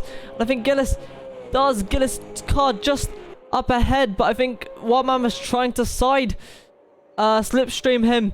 Going into corner 2, extremely close. There's even more contact, a lot of paint rubbing, and both cars go off wide. Oh, I don't know how clean that was. That's not how you want to be taking turn 2. If I was Gillish, I might at least slow down a bit to get another side-by-side moment, because that was a bit of rubbing there coming into the corner. Not sure whose fault it was. Keza, at first glance, do you think that was just a racing incident? I'm not so sure, to be honest. You'll have to see the onboards. Quite hard to tell from the TV cameras. Yeah, could have a significant impact on this race, as it looks like he's already starting to pull a bit of a gap to Mammoth. Of course, there is the risk, though, that now that he's in the clean air, maybe he's gonna start pushing too hard to kind of form a gap, and that could lead to a crash. But so far, doing well in P2 is Gillish. Eddie has come into the pits after being overtaken by Heidel. So I wonder if he had some sort of damage there, or if this is just the optimal 2-stop. Yeah, I think he went into the pits earlier, like a lap 11 or something. So I would guess, like, if it was an intention to go in lap 11, he has to go now, I think, fuel-wise. And that is actually one thing that I hadn't considered yet. Is I mean, you mentioned earlier, if you want to play it safe around here, it's not that bad of an idea. If you're on the 1-stop, you're going to be playing it safe. You're not going to be pushing in every single corner. I think if you go for the 2-stop, you can't really afford that relaxation. You have to push to make up all that lost time in the pits. Absolutely. So he's given himself an almighty fight here, currently in P12. Not sure how far he is from the cars ahead and behind, because the Delta has not fixed itself yet. I mean, yeah, Xavier's just coming out ahead of Eddie there, so unfortunate there for Eddie. But whether him maybe putting on some new tires or just getting into more of repairing damage, we'll see if he can gain on Xavius over these next couple laps. In the meantime, this battle between Trixer and Svi is not quite dead yet, so we could be seeing some more action between these two. yeah, unfortunately, Jedlin making that mistake earlier, so he's not going to be part of this battle this time. Yeah, these two definitely been matching each other's paces over the last couple laps. As I say that, Trixer taking that corner a lot quicker than Svi, I believe, and gains quite a amount. Oh, okay. I'll take responsibility for that one. That's another curse, and I couldn't quite give you a live reaction, as right before that happened, I accidentally punched my mic again. Oh, that is extremely unfortunate. Really unfortunate. Yeah. Yeah, that is going to be painful with the damage as well. I'm not sure if he's going to think it's worth another pit stop, but if he keeps that thing on track, it's not going to be a pleasant final 11 laps for Trixer. Now behind his teammate in P8. Yeah, so... What does that put us on? Is that 16 curses now this season? 17. Oh, good lord. So, I mean, we've approximately had 4 and a bit commentators' curses every official round, but I know if we're counting preseason, which we were, there's another 2 races. We've technically had, I think, at least 3 every single round. As now we're looking at Eddie pushing as hard as possible to try and make quick work of Xevious, because once he well, I mean, I say that, maybe he's just going to try and relish this fight, because there is a significant gap between Xevious and P11, and the next driver, which is... Oh, actually, no, that's P12, sorry, so Trouble still glitched on my screen. Trouble's P11, and he's almost, well, around about 20 seconds ahead of Xevious, so once Eddie gets by Xevious, it's going to be a lonely race for him. Also, Jedlin is now pitting. Exus and Ellie extremely close to each other as well. On track. Oh, yes, they are. Thanks for pointing that one out, because Ellie is still very much glitched on my screen. Ellie getting a good exit. I mean, that turn 3 is an absolutely such a difficult one to make, because there's bumps on the outside of that track, which very much put your car off. So what I think some drivers do as well is on purposely go a bit narrower, which would normally be a bad thing on most corners, since it wouldn't technically be on a racing line, but it'd be so much easier to get the power down, at least every time I've drove it. That inside line sometimes working out a lot better than taking that racing line.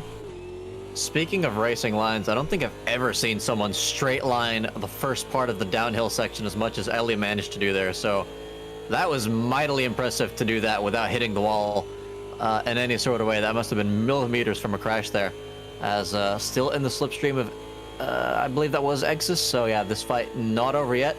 Quickly though, gonna double check on Eddie, still behind Xevious, not made any inroads on that lap. Mammoth, not really within any significant slipstream of Gillish either. Where did Jedlin come out? Is he kind of on his own here? Yeah, I mean, also, is his car even higher now? Oh my god! Yeah, no, that is not you. His car does. And we got a double pit stop glitch. He is ascending.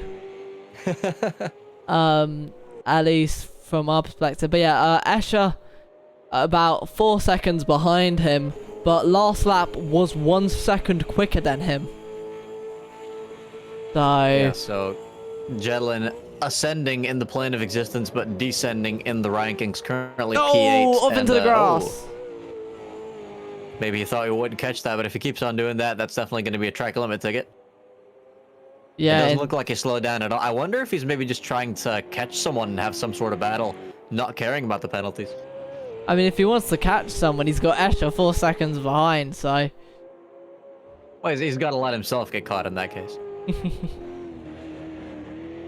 But, yeah, not an ideal evening for him again, as I think that's Ghost coming out of the pits now. Yeah, I'm just saying that the damage here is really painful, and that these pit stops really annoying, especially when, well, Yeah, pit stops can be annoying, especially when you have a plan and you just, unfortunately, you have to adapt to it. Yeah, I'd say don't feel too bad, Ghost, because I've seen plenty of fast drivers here as well have even more crashes than you've had so far. So, not the ideal evening, but still keeping it on the road and bringing it to the line. So hats off to you for that. It looks like Cuckoo is actually catching speed a little bit for P4, at least if you look at the lap times. Yeah. I mean, wow, Cuckoo doing a 203, doing the 203. Well, basically a 204, but literally just into the 203s. And I think they're the first driver, except for Mats, of course, who's got into the 203s this evening. No. I've seen pretty much everyone in the top 4 get a 203 at some point, I think. Ah, okay. Still though. Yeah, their pace has dropped off quite a bit, though. I mean, Mammoth only setting 205s now. Matt's definitely one of the more consistent drivers, and he's built a 22-second lead now. So that lead wasn't growing a lot at first, but it's getting bigger and bigger. Eddie was properly sending it through the cutting section, and I think he's trying to push his way all the way so that he can get past Xevious, maybe over these next 10 laps. They head down into the S's, and you really... I mean, if he's trying to properly push and get by Xevious as quickly as possible, this has got to hurt, because if... I think Xevious is on a 1-stop. Eddie's got to be on a 2. He really should have gotten past Xevious several laps ago if that's the strategies they're on. So maybe he is just kind of relishing this fight. I kind of have the suspicion that Eddie is on an unintentional 2-stop, and that maybe the first stop wasn't, like, he was forced to do it because of damage or something. That is very much possible, but oh, he's actually almost had a chance there, but Xevious strategically holding on to that outside turn inside line. When you pit for damage, Keza, do you typically do anything to your fuel or tires to like get maximum grip on your next stint after that, or do you just come in, fix the damage, and go out again? That's very dependent on the situation, right? Like, if you just pit it and you crash, there's literally no point to extend your pit stop time further by also doing fuel and tires. But you know, if you lose time anyway, I think it's like another 8 seconds to change tires and refuel 30 liters simultaneously. So if that fits your strategy, you might as well do it. Yeah, and I just want to mention as well, Nismo, Gillish has just set a 202.9. Where does that come from? It's a little bit late for that.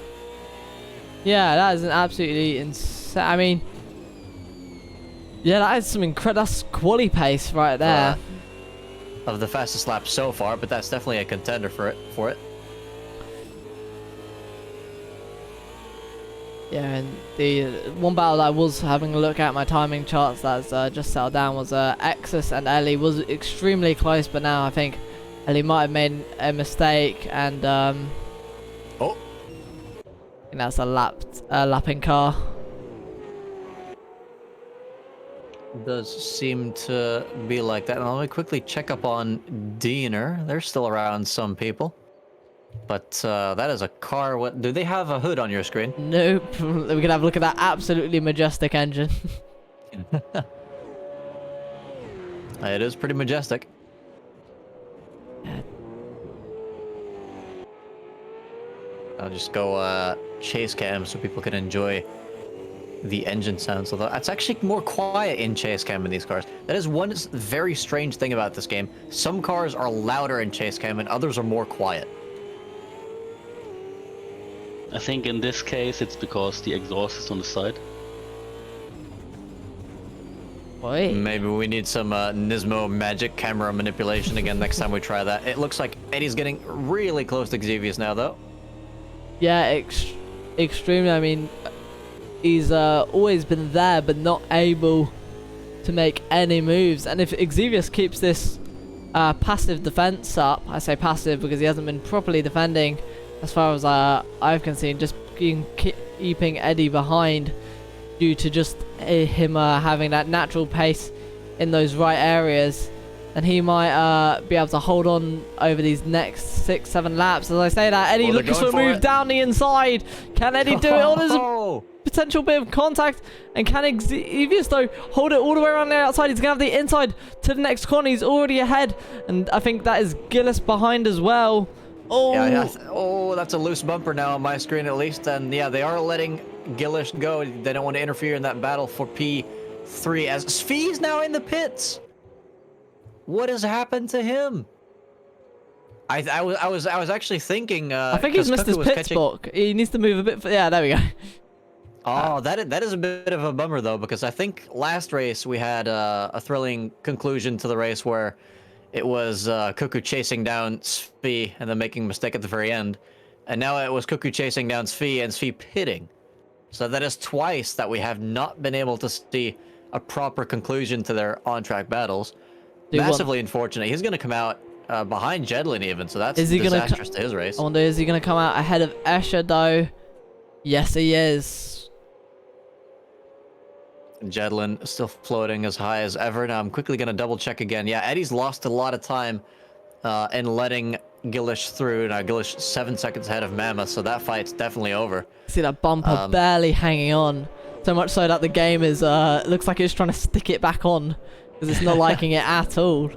I can tell you as well, especially if you're using some sort of hood cam or whatever, that is going to be making a lot of racket on your car, and it's going to be extremely annoying for the final few laps.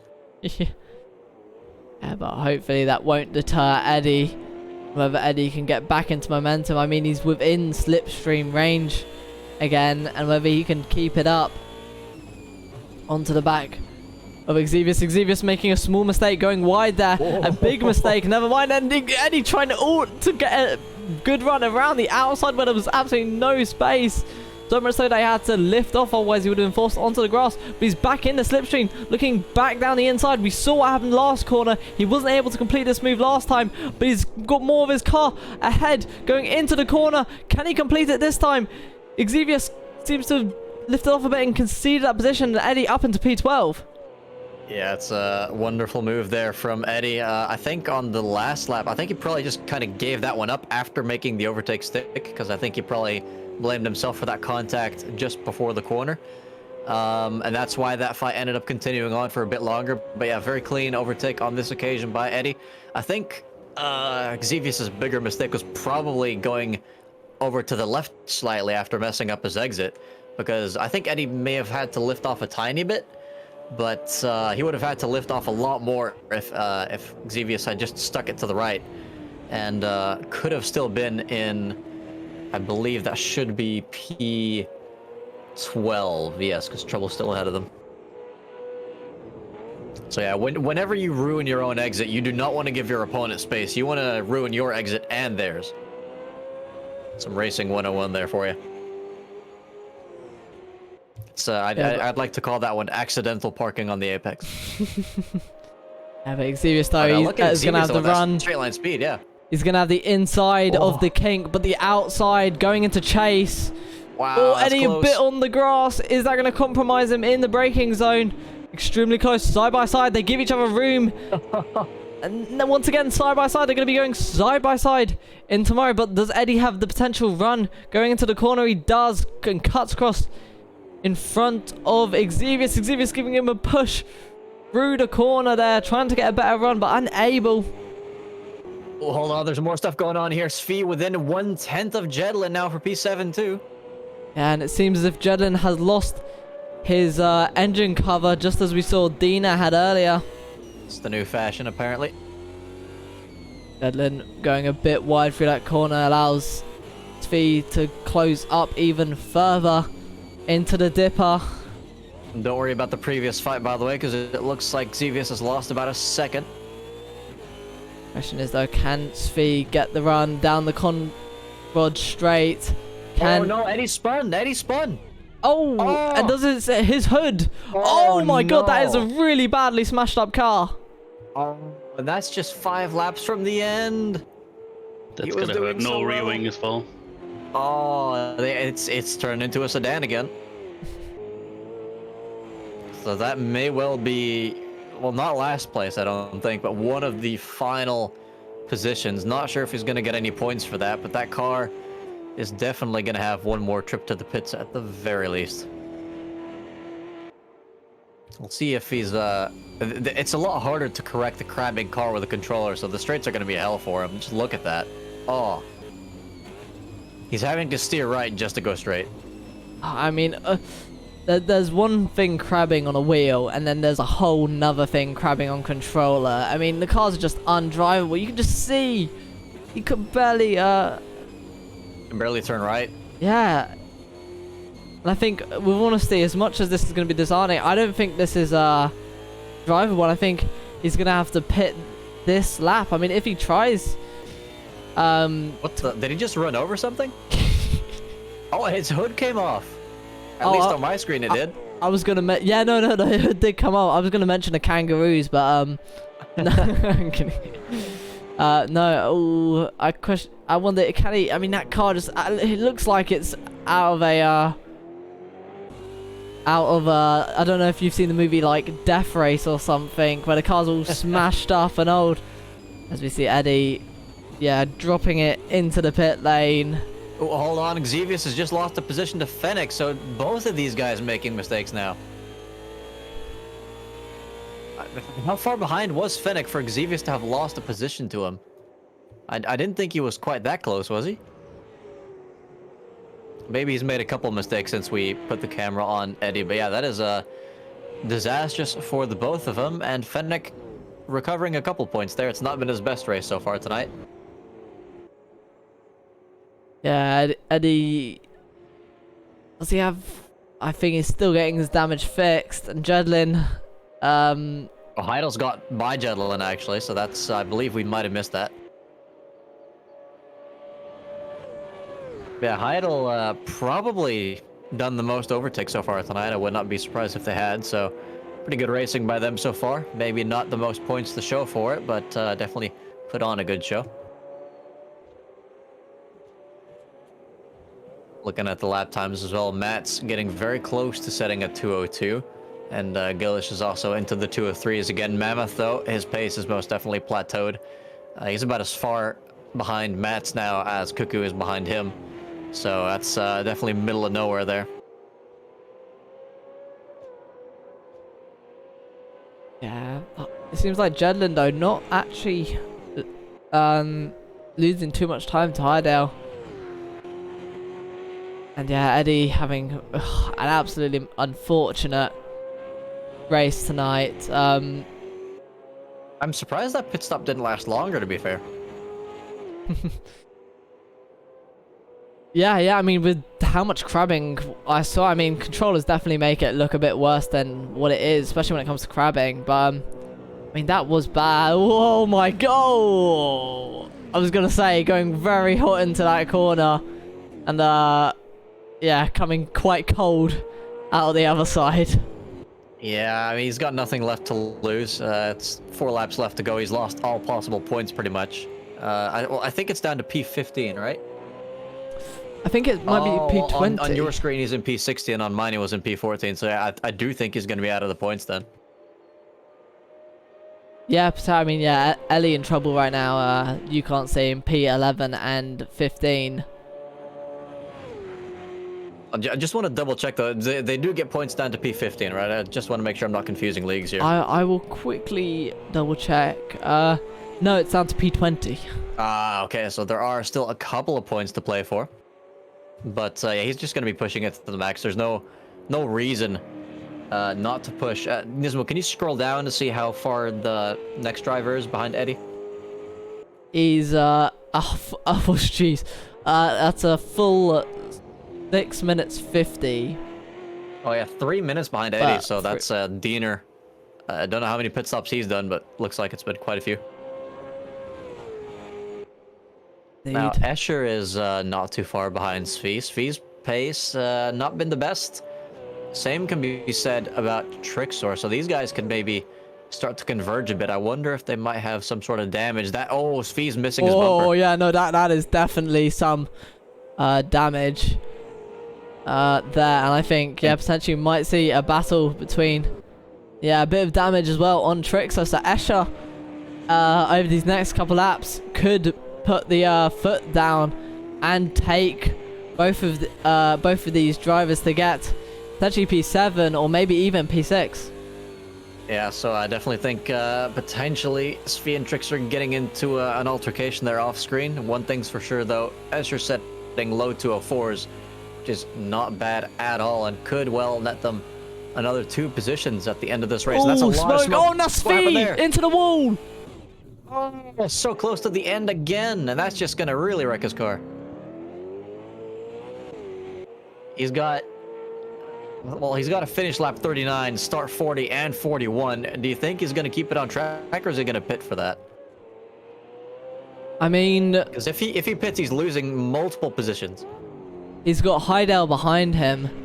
Oh, there's no way he's keeping Heidel behind him for sure. Yeah. I mean, who? Oh, there goes the hood. Oh yeah. Yeah, going too wide. I think Svi might just back out of this. He does. They go into... I don't think he had much of a choice. I don't think he's got the straight line speed with all that new aero. Yeah, I think at this moment it's no longer a race and more of a survival simulator. He stays out. Okay. Interesting. So that means he is pretty much fighting Jedlin now, who is about a corner behind. Yeah, I mean, Svi with a 2:16 that lap, and Jedlin crossing the line to do a 2:06, so it was 10 seconds quicker. With 2 laps to go. Who knows? Actually, hang on, no, I think that's Matt's ahead of him, so this would be Jedlin's last lap. Ooh, well, I'm pretty sure Matt's is going to be lapping Svi too at this rate, so that's an advantage for Svi, I guess. It's a whole lap less that he has to do with all that damage, but he's definitely got to make sure that Jedlin doesn't catch him as well, which means he might not get out of Matt's way early enough, but we'll just have to wait and see on board with him. Matt isn't really going to be pushing too hard though, because it's the final lap. The next car's 24 seconds down the road. I don't think he's going to be too stressed. Although he is actually setting a personal best lap time. I mean... Better eat my words there. I have had a really recent race with Mats in another league on this exact same track, where I think I was maybe about 8 seconds behind him or something, and on the final lap he caught this massive train of 4 back markers, and they were not letting him through on the mountain section, and I got within like 2 seconds from him on the final lap. Yeah, that other league wouldn't happen to start with a P and end with a number 2, would it? That may be the game, but the league has another name.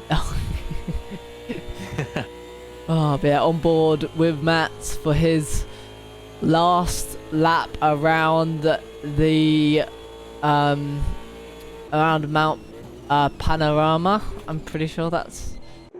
He's definitely gonna lap Svi there. It doesn't look like Jedlin's anywhere near these guys, so I think Svi is gonna be safe.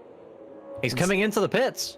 Or is he? No, he's not. I think he's letting Matt so that he doesn't have to do another lap. So it's going to be Matt across the line to win the feature race here for round 4 at Bathurst by 24 seconds. That is still a massive gap when you consider, oh gosh, the skill these guys have and how close they are to each other on pace. Normally, at least, Matt has been on an absolute roll lately. Now Gillish, after his robust overtake on Mammoth, coming home to bring it into P2. That's a lot of good points for him as well. Congrats to him on that. Mammoth, though, on his very first appearance here, also bringing it home on the podium. That is really, really, really good. Honestly, an amazing drive for the debut driver. And, I mean, if this is the pace that he's giving on his first races, who knows what he could be giving on some leagues. And maybe he could be fighting up with the aliens in some later championships. Now, Cuckoo's kind of in the middle of nowhere. I'm going to quickly check up on the guys that are a bit closer. I don't think Escher's going to catch Trickster anymore. Despite seemingly having no damage, they haven't really had the pace in those final few laps to close the gap to Trickster. And Heidel's just too far away to do anything about that. So I think they're gonna finish in the positions they're in as well, but could still change. Yeah, so it's going to be... That's Axis up ahead. Lapped car. Yeah, so X has crossed the 9P14 Hold max. Oh my goodness. That's Diener about to cross the line in a sedan. Yeah, P17 crossing the line with his windscreen wipers on. Ah, I'm glad he's keeping the tradition alive at least. Eddie cross at bringing it home as P15. well. Oh my. Someone needs to blur this image. This is how AMS2 was made, guys. Oh my god! You had to say that. You had to say lose out. Oh, absolutely brilliant, absolutely. So it's gonna be Matt to win the feature race, finishing 24 seconds ahead of Gillis Homan with a 2:02.7, which I think is the fastest lap. Gillis Homan in P2, Wild Mammoth, the debut driver, in P3, Cuckoo P4,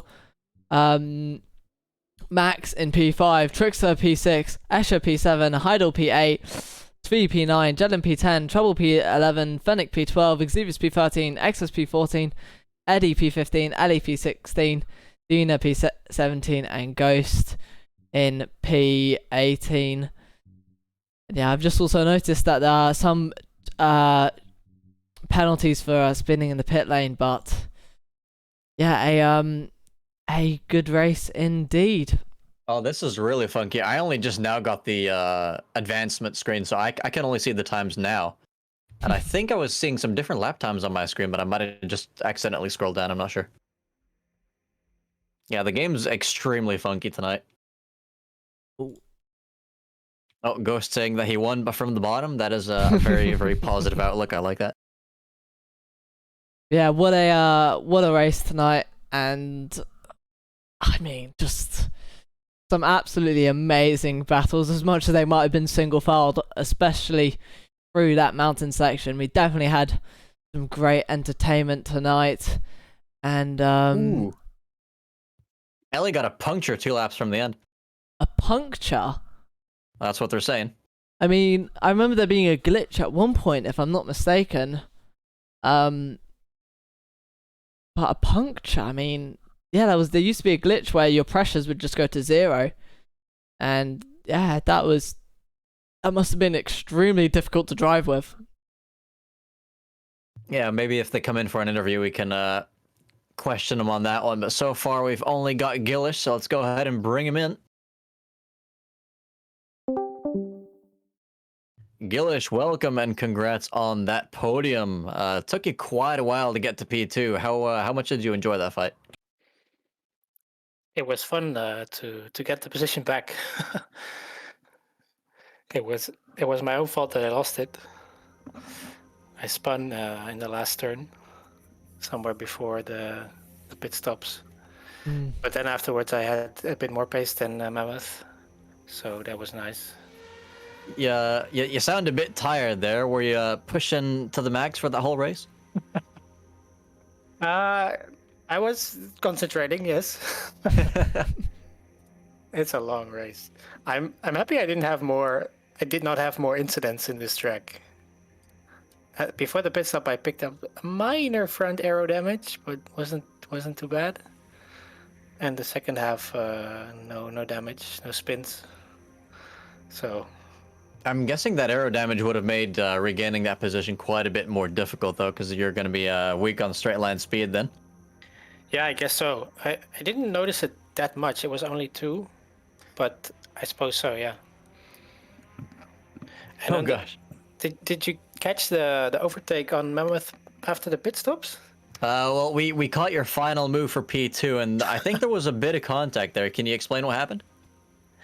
I think it started on the last turn of the previous lap, where Mammoth had not the best exit, and then we were side by side going into turn 1. I didn't really expect to do the whole turn 1 side by side, but we ended, Oh yeah, I remember that. Yeah, yeah, that was impressive. I wasn't sure if you were gonna go for a switchback or just hold it, and you held it. And I was planning to take the switchback, but yeah, I should have braked earlier for that, obviously.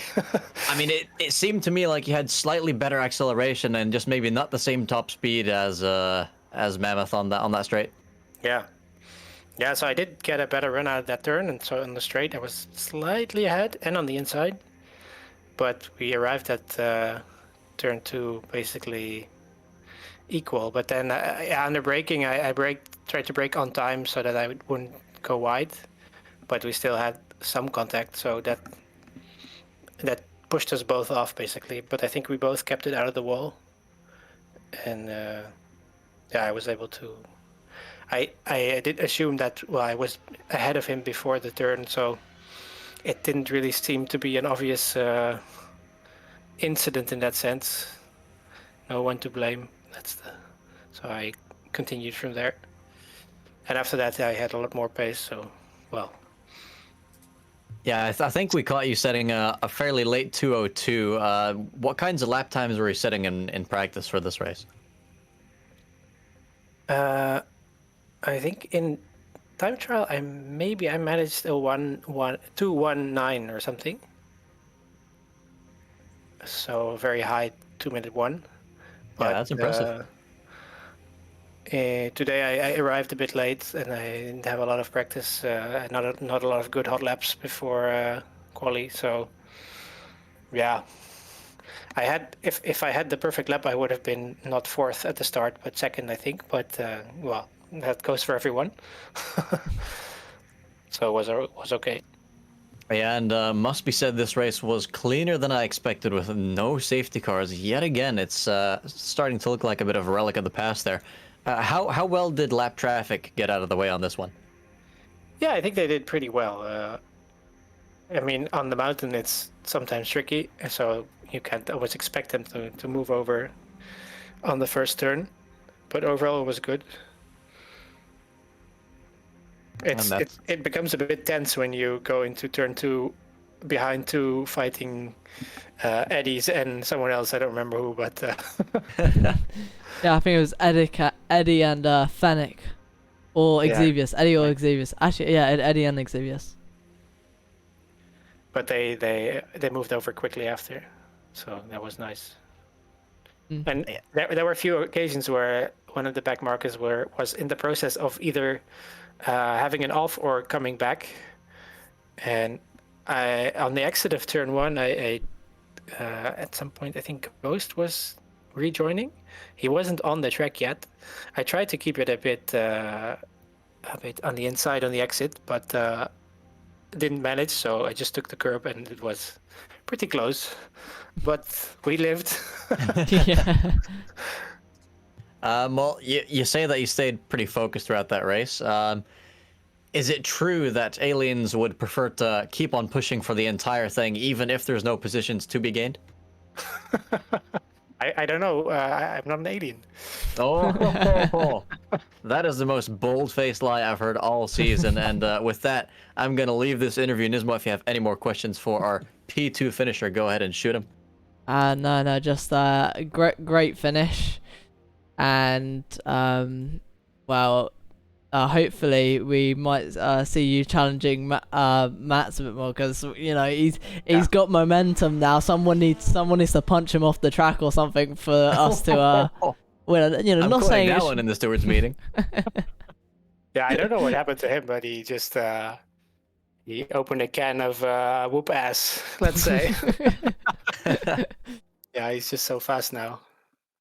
He wasn't happy with the latest game updates, and now he's just running away with it. Yeah. Yeah. Yeah. That is pretty typical of Mass to have a couple of complaints about something and then proceed to destroy everyone at the exact thing he was complaining about. Yeah. Well, good on him. Yeah, he seems to deserve it. Yeah, I love to see it. I can't remember the last time he's won a championship, so with that kind of pace, this season very well could be his season, and if that's a commentator's curse, that's going to be the biggest one I've done so far. So best of luck to you, Mats. I'm not trying to curse you. Thanks for coming on, Gillish, and we're going to have to move on to the next driver. Yep. Cool. Thanks. See ya. Have a good one.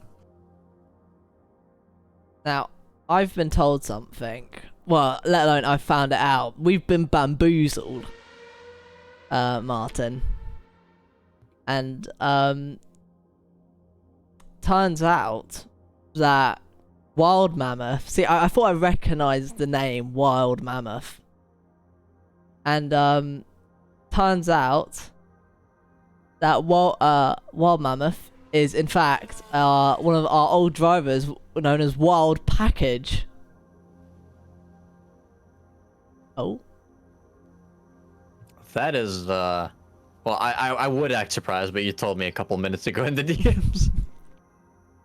You should have given me time to do a live reaction. Let's go ahead and bring him in, though. Yeah, let's bring him in. Wild Mammoth, or Wild Package, if that's your real name. Congrats on that podium. Yes. Thank you. This was the 18 minutes of insanity, but also joy. It's a beautiful track. Very Yeah, happy. tell us what you enjoyed the most about this long race. I mean, everything up the hill and down the hill is just amazing. Like when you get into the flow. In the first part, in the first stint, you probably noticed I was quite consistent and quite quick, and that was the moment when I was completely in the zone. So it was just like flowing without thinking and just going, like completely felt the car moving, and yeah, that was amazing. Yeah, and that battle at the front lasted for quite a while. At what point did you start to feel that that they were kind of pulling away, and that maybe your tires didn't really have the pace and left in them anymore? So I mean, I didn't really have pace. I think I qualified fourth, and they were like quite quicker than me. I don't remember, but I knew that I was like, okay, I'm gonna be on fourth probably. I'm not gonna be able to step up because I think this is my max quickest time I can do. So I was also like, okay, let's see. But I also set up my car so I can nurse the tires a bit. And then I noticed in the first stint I was catching up, and I think I think it was Gilish. He lost his tires, so I was like catching up quite quickly. And I also noticed that he spun. And the lap before, I also noticed that my car was starting to act weird, so I was like changing brake bias. I think he didn't, so then he spun. Anyway, so that was fine. And in the second part, like it was obvious I didn't have that max pace. I thought I could hold him up, but as soon as he overtook me, I lost concentration. It was completely out of the flow, like 1.5 seconds slower than my best time, and it was completely like, okay, let's just Bring it drive home. Yeah. Because it's a crazy track, and yeah, so easy to mess up. And do you think? Well, actually, no. Another question I want to ask is, what kind of result were you expecting coming into this evening? Because you say that you didn't really have the pace of the front runners, but you stuck with them for a long time. Yeah, I think I was still learning. I mean, I just jumped into my rig after a long time today, so I had to like get used to the seat and the brakes. So I changed everything. So it was like I was kind of also learning the track, learning the feeling. So as I was following them, I kind of caught up. But I think I don't know what I expected. I had no idea. I thought, based on the practice, I was immediately quick. Then I was immediately 8th, and I couldn't step up. And then in the end, in practice, I also ended up 3rd or something. So it was like, okay, I have no idea what's gonna happen. But yeah, the top guys were really quick. Well, they definitely say coming in with low expectations is always going to lead to happy results. But I mean, hey, you did incredibly well. It was competitive for the podium. I mean, the gap ended up being pretty big in the end, but for the most, for the longest part of that race, it looked like you were going to hold on to P2, especially after Veilside had to pull out of it. Do you think you're going to have any more chances like this this season? I don't know what tracks are there, but like I'm quite familiar with this one because it's one of my favorites. So I don't know. This was like kind of easy. I have to see what's gonna happen. Kind of easy. I don't think I've ever heard anyone say that about a race around this track. Kind of easy to just jump in and not think about okay where I'm gonna brake and whatnot. This was like okay, I get the flow of this track. So as soon as you get into it, then it's amazing. But also as soon as you get out of it, then it's terrible. Yeah. So, I have no idea. I have to check. I also didn't expect that I'm gonna still compete in the 8 because of my crazy schedule. But we'll see. Could be some podiums. Who knows? Second, maybe.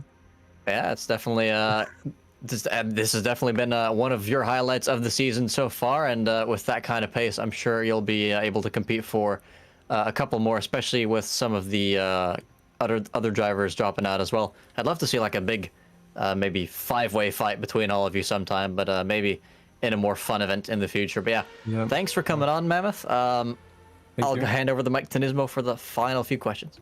All right.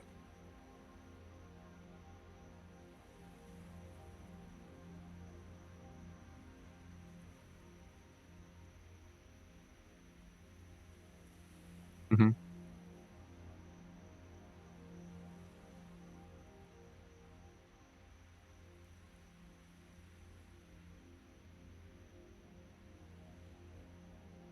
Yeah.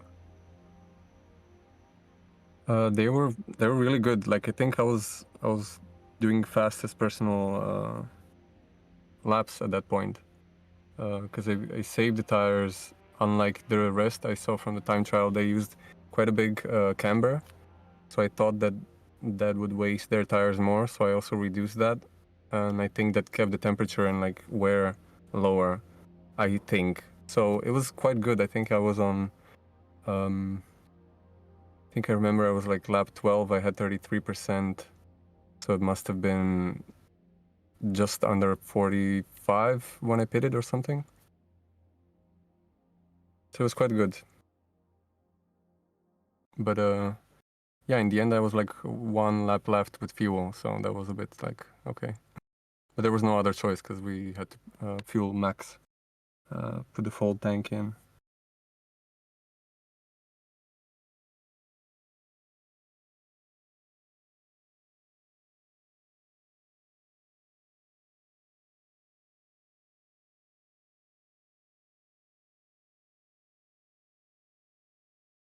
Yeah, go for it.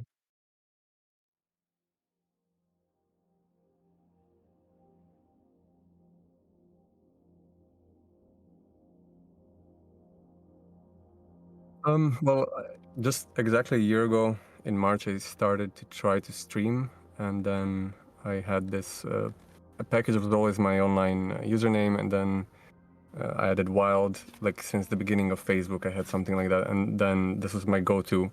And now again, I'm thinking about streaming. So I'm like, this was one of my earliest ideas to have Wild Mammoth as a username, or just Mammoth. So I'm still like, now I'm changing the name, and soon I'll set up the camera and the whole thing so I can stream. I think it's more catchy. I like the W and then M next to it, and also I really like Mammoths. Yeah. I definitely get what you mean there with the W and the M as a WMer myself. But yeah, it's speaking of your new name, would you say that your driving philosophy is going to be more similar to defending like a mammoth, like you're covering the entire track with your car, or stampeding like a mammoth, being very aggressive for overtakes? I think wild is the key word. So you don't know what to expect. You know, that lockup might just win the game or lose the game for someone. I definitely like that unpredictability. Well, thank you very much for coming on, Wild Mammoth, and looking forward to your future performances. Thank you guys. I look forward to those as well. All right, have a good one. Catch you later. Now we got 2 people left.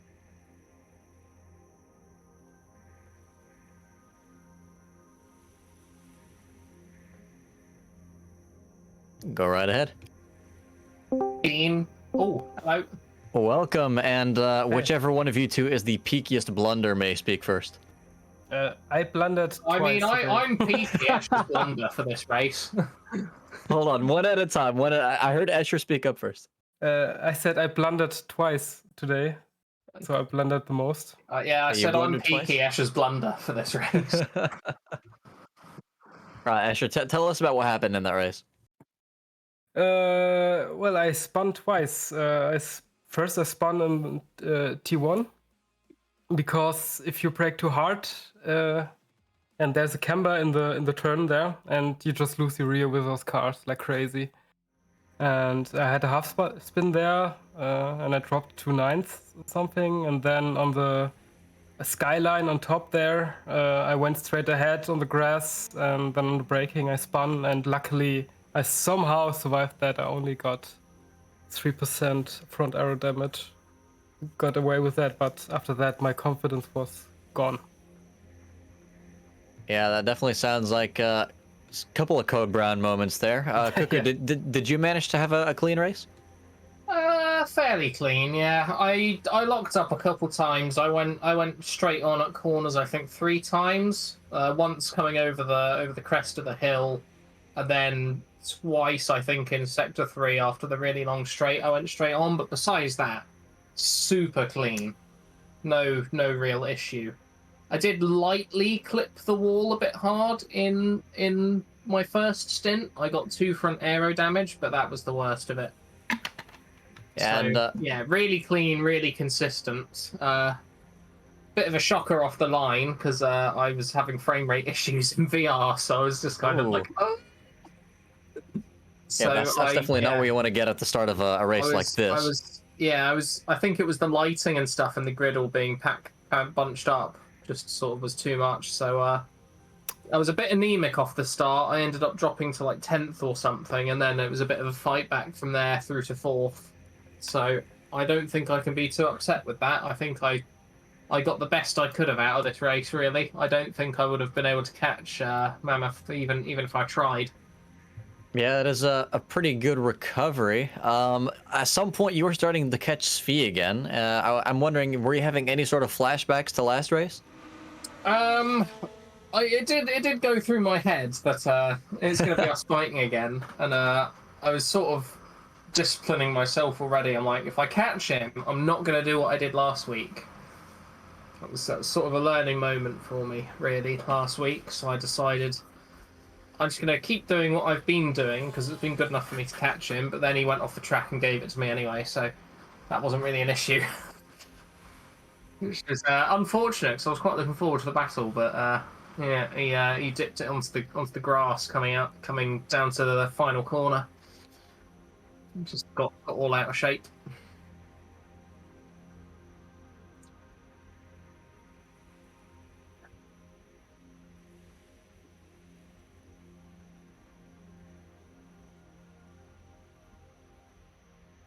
Yeah.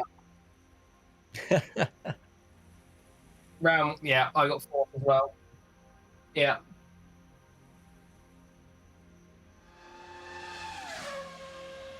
Ooh, although it must be said, Fennec this race P12, Fennec last race P11, it's still kind of there. It's not really where you want it to be, though. Yeah. Throwing shade at your competitors, all right. Well, No. I do have another question. He's doing his best. I don't want to shit talk anyone. Well, I do have another. We all try hard here. That is very, very true. But I do have another question for the both of you, actually. I'm seeing that you guys both set 1 pit stop, and Keizo was telling us that this may be one of the few races where a 2-stop was viable. What led you guys to choose the 1-stop instead, along with most of the grid?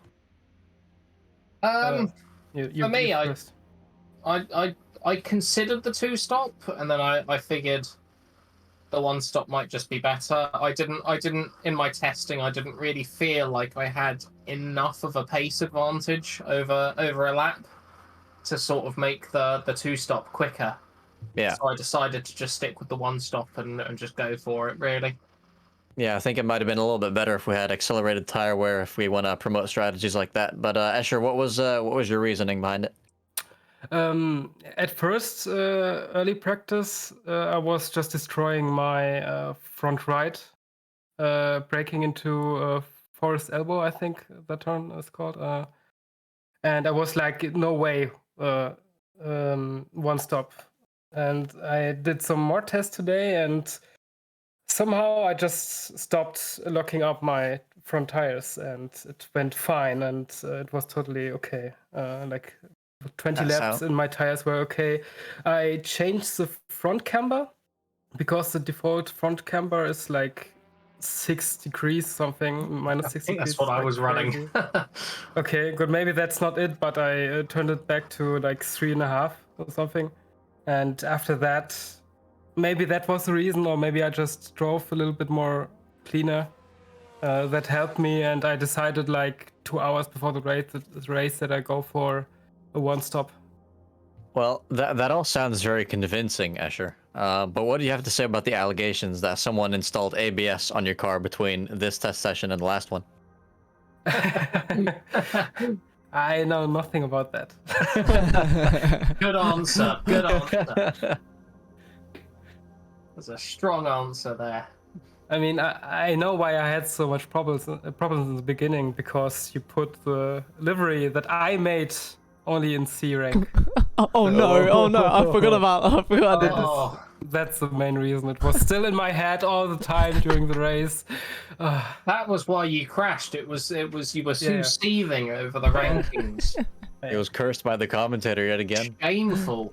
And No, the that doesn't count as a curse. And the reason why the sponsors look so weird, it's because it's AI made. I just put some prompt Oh, into interesting. AI image thing, and I thought it would be like a joke, Oh. So, what do you have to say about the allegations of you actually not being in the car and it was an AI driver this time? As an AI model, I know nothing about that. Yeah, You and he's your AI, tin I'm hats, the Martin. Terminator.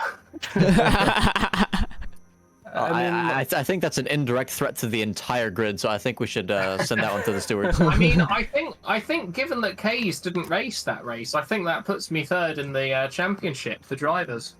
I'm pretty Well, sure. let me check if they're being done right now. They're not. I can't say. I'm for pretty certain. sure because given he's not raced, that'll put me third. And the fact that Because yeah. Valeside retired, so he's not gonna overhaul me. So how many points are for round? Oh my god! Oh yeah, no, you would get 57 points in the feature race, Woohoo! which would put you. Let's go. Yeah, would put you about 13 points ahead of Ultimate K's. Yeah, Yeah. very nice. Not gonna hold on to that, but I'll take it for now. I'll enjoy it while I can. And Yeah, actually, I think you guys come out as the top scoring team from this round, don't you? Oh, do we? yeah, because technically, yeah, Veilside retired, so that was points unable to. Hold on, I'm gonna calculate how many points Matt's Doing the got. maths, we're breaking out the calculators. Yeah, breaking out. So I think Matt's got 90 points, and if you guys both got P4 and 5, 7, sorry, you would have got. Oh, it's still going to be close, but you guys would have got 99 points, both of you, for the team standings. So close to the 100. Which, if I have a look, I think it'll be enough to overtake the Harry Hooters Ultimate K's team, but I think VR46 Racing team are going to be just ahead. Yeah, I did say to Escher before, I think we'll actually overhaul Hooters in the team standings. Yeah, end the season now. It's okay.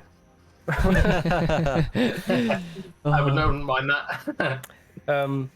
Also, this was my first race on triple monitors. Ooh. How'd it feel to Fancy. be able to see for once? It's just so amazing. It's so good. It's My second back in VR as well. It was the longest I've spent in VR for like over a year. So yeah, it looks like these team facilities upgrades are definitely helping you guys make up some spots in the standings. Well, it's made me so much more consistent. The VR is crazy. Oh, hold on. I just want to mention as well, Cuckoo, after you mentioned being the Terminator, I just got an ad on Nismo's stream for the Belgian army, so... Oh, there you go. Sign up. Commentating live from the battlefield. Oh dear. We don't got race cars, we got racing tanks. AI became sentient.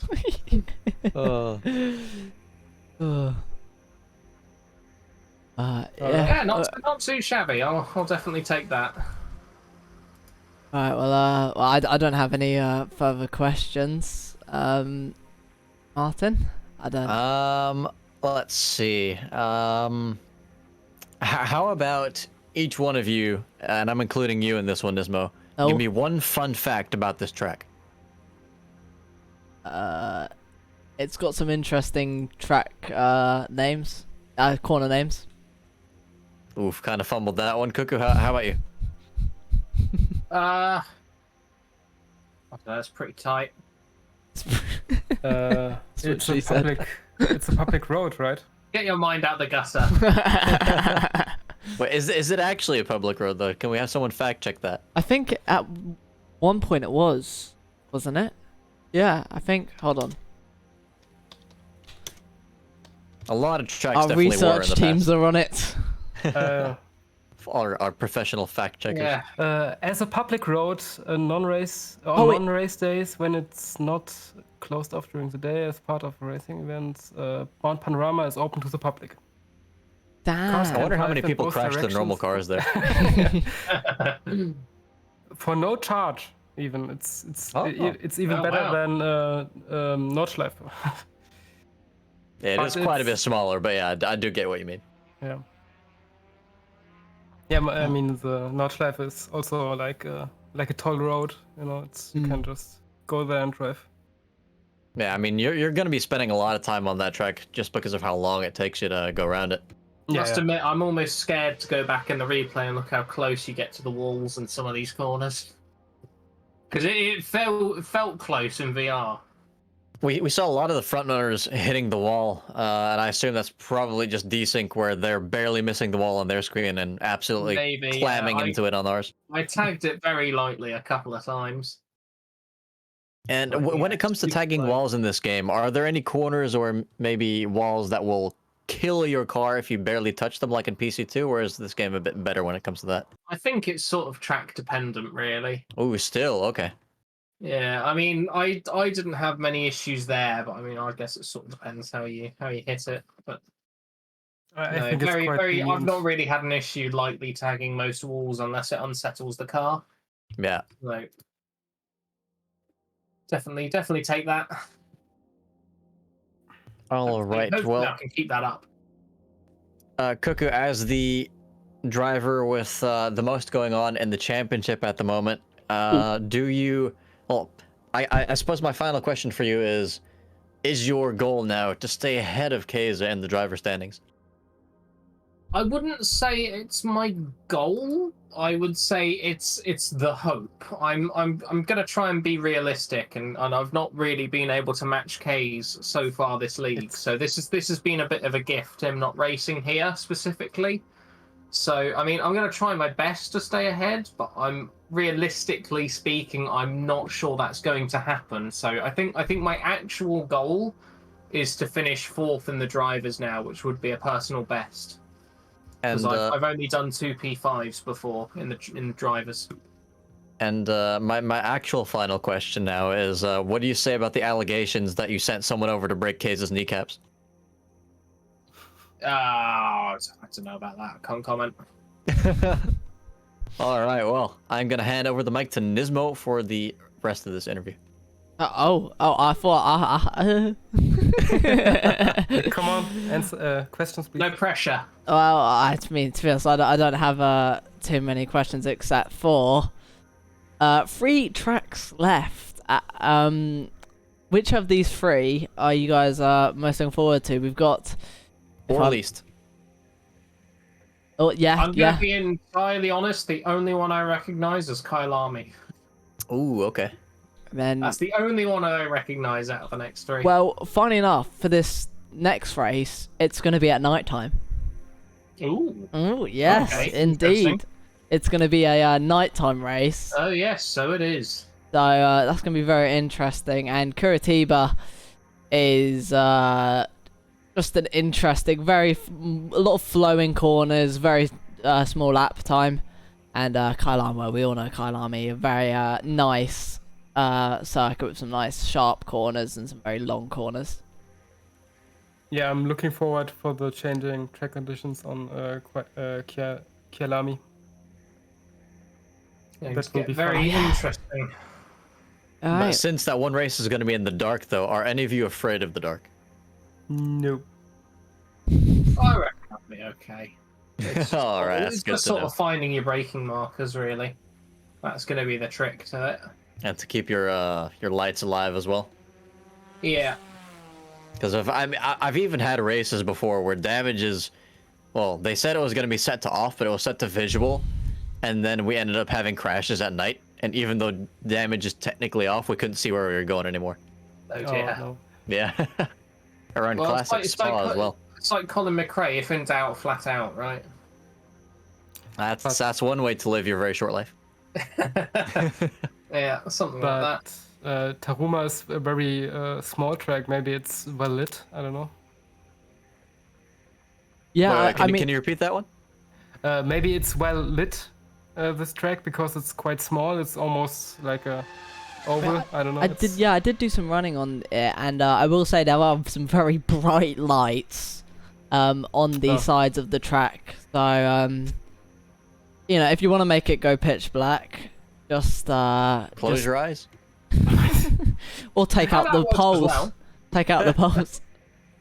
Now, what did the poles ever do to you? They've already been attacked enough in their lives.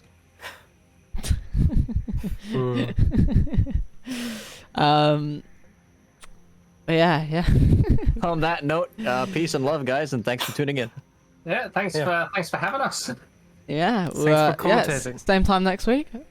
Yeah, hopefully I'll Sure. have something good to talk about. If I'm not too embarrassed to go on here. All right. Yeah. Asher, I just want to finish by saying the only reason that's the only valid reason not to come in here next week is if you steal Cuckoo's P4. Oh. Oh yeah. Then I have to hide. Then I have to hide. Oh, snorted a bit there. Oh god. I mean, if he gets P3, then it's okay. No. Like, if Cuckoo is in the position to get P3, you need to overtake them and make sure they're in P4. Okay. Know your play. I'm kidding. Team orders for that one. Yeah, thanks for coming on, fellas. It's been good fun, and congrats again on the really, really good result tonight. Well, thank you. Thank you. Hopefully keep it up. Yeah. Catch you next week. Indeed. Have a good night. You too. You too. All right. Oh yeah. What a stream I've got to say. We've had absolute crashes. We had absolute this, absolute that, because I've just realised I've been saying absolutely evening. I was at that reminds me of one point in the race. Yeah, I think you said side by side like 3 times in as many seconds, and I was about to say take a shot every time he says side by side in that one. Oh, but yeah, I mean, these long races, you know, they take their toll, but it was worth it. Absolutely amazing racing tonight. And I know that some people also followed, so thank you to those who did. I do really appreciate it. But yeah, that's the end of the stream.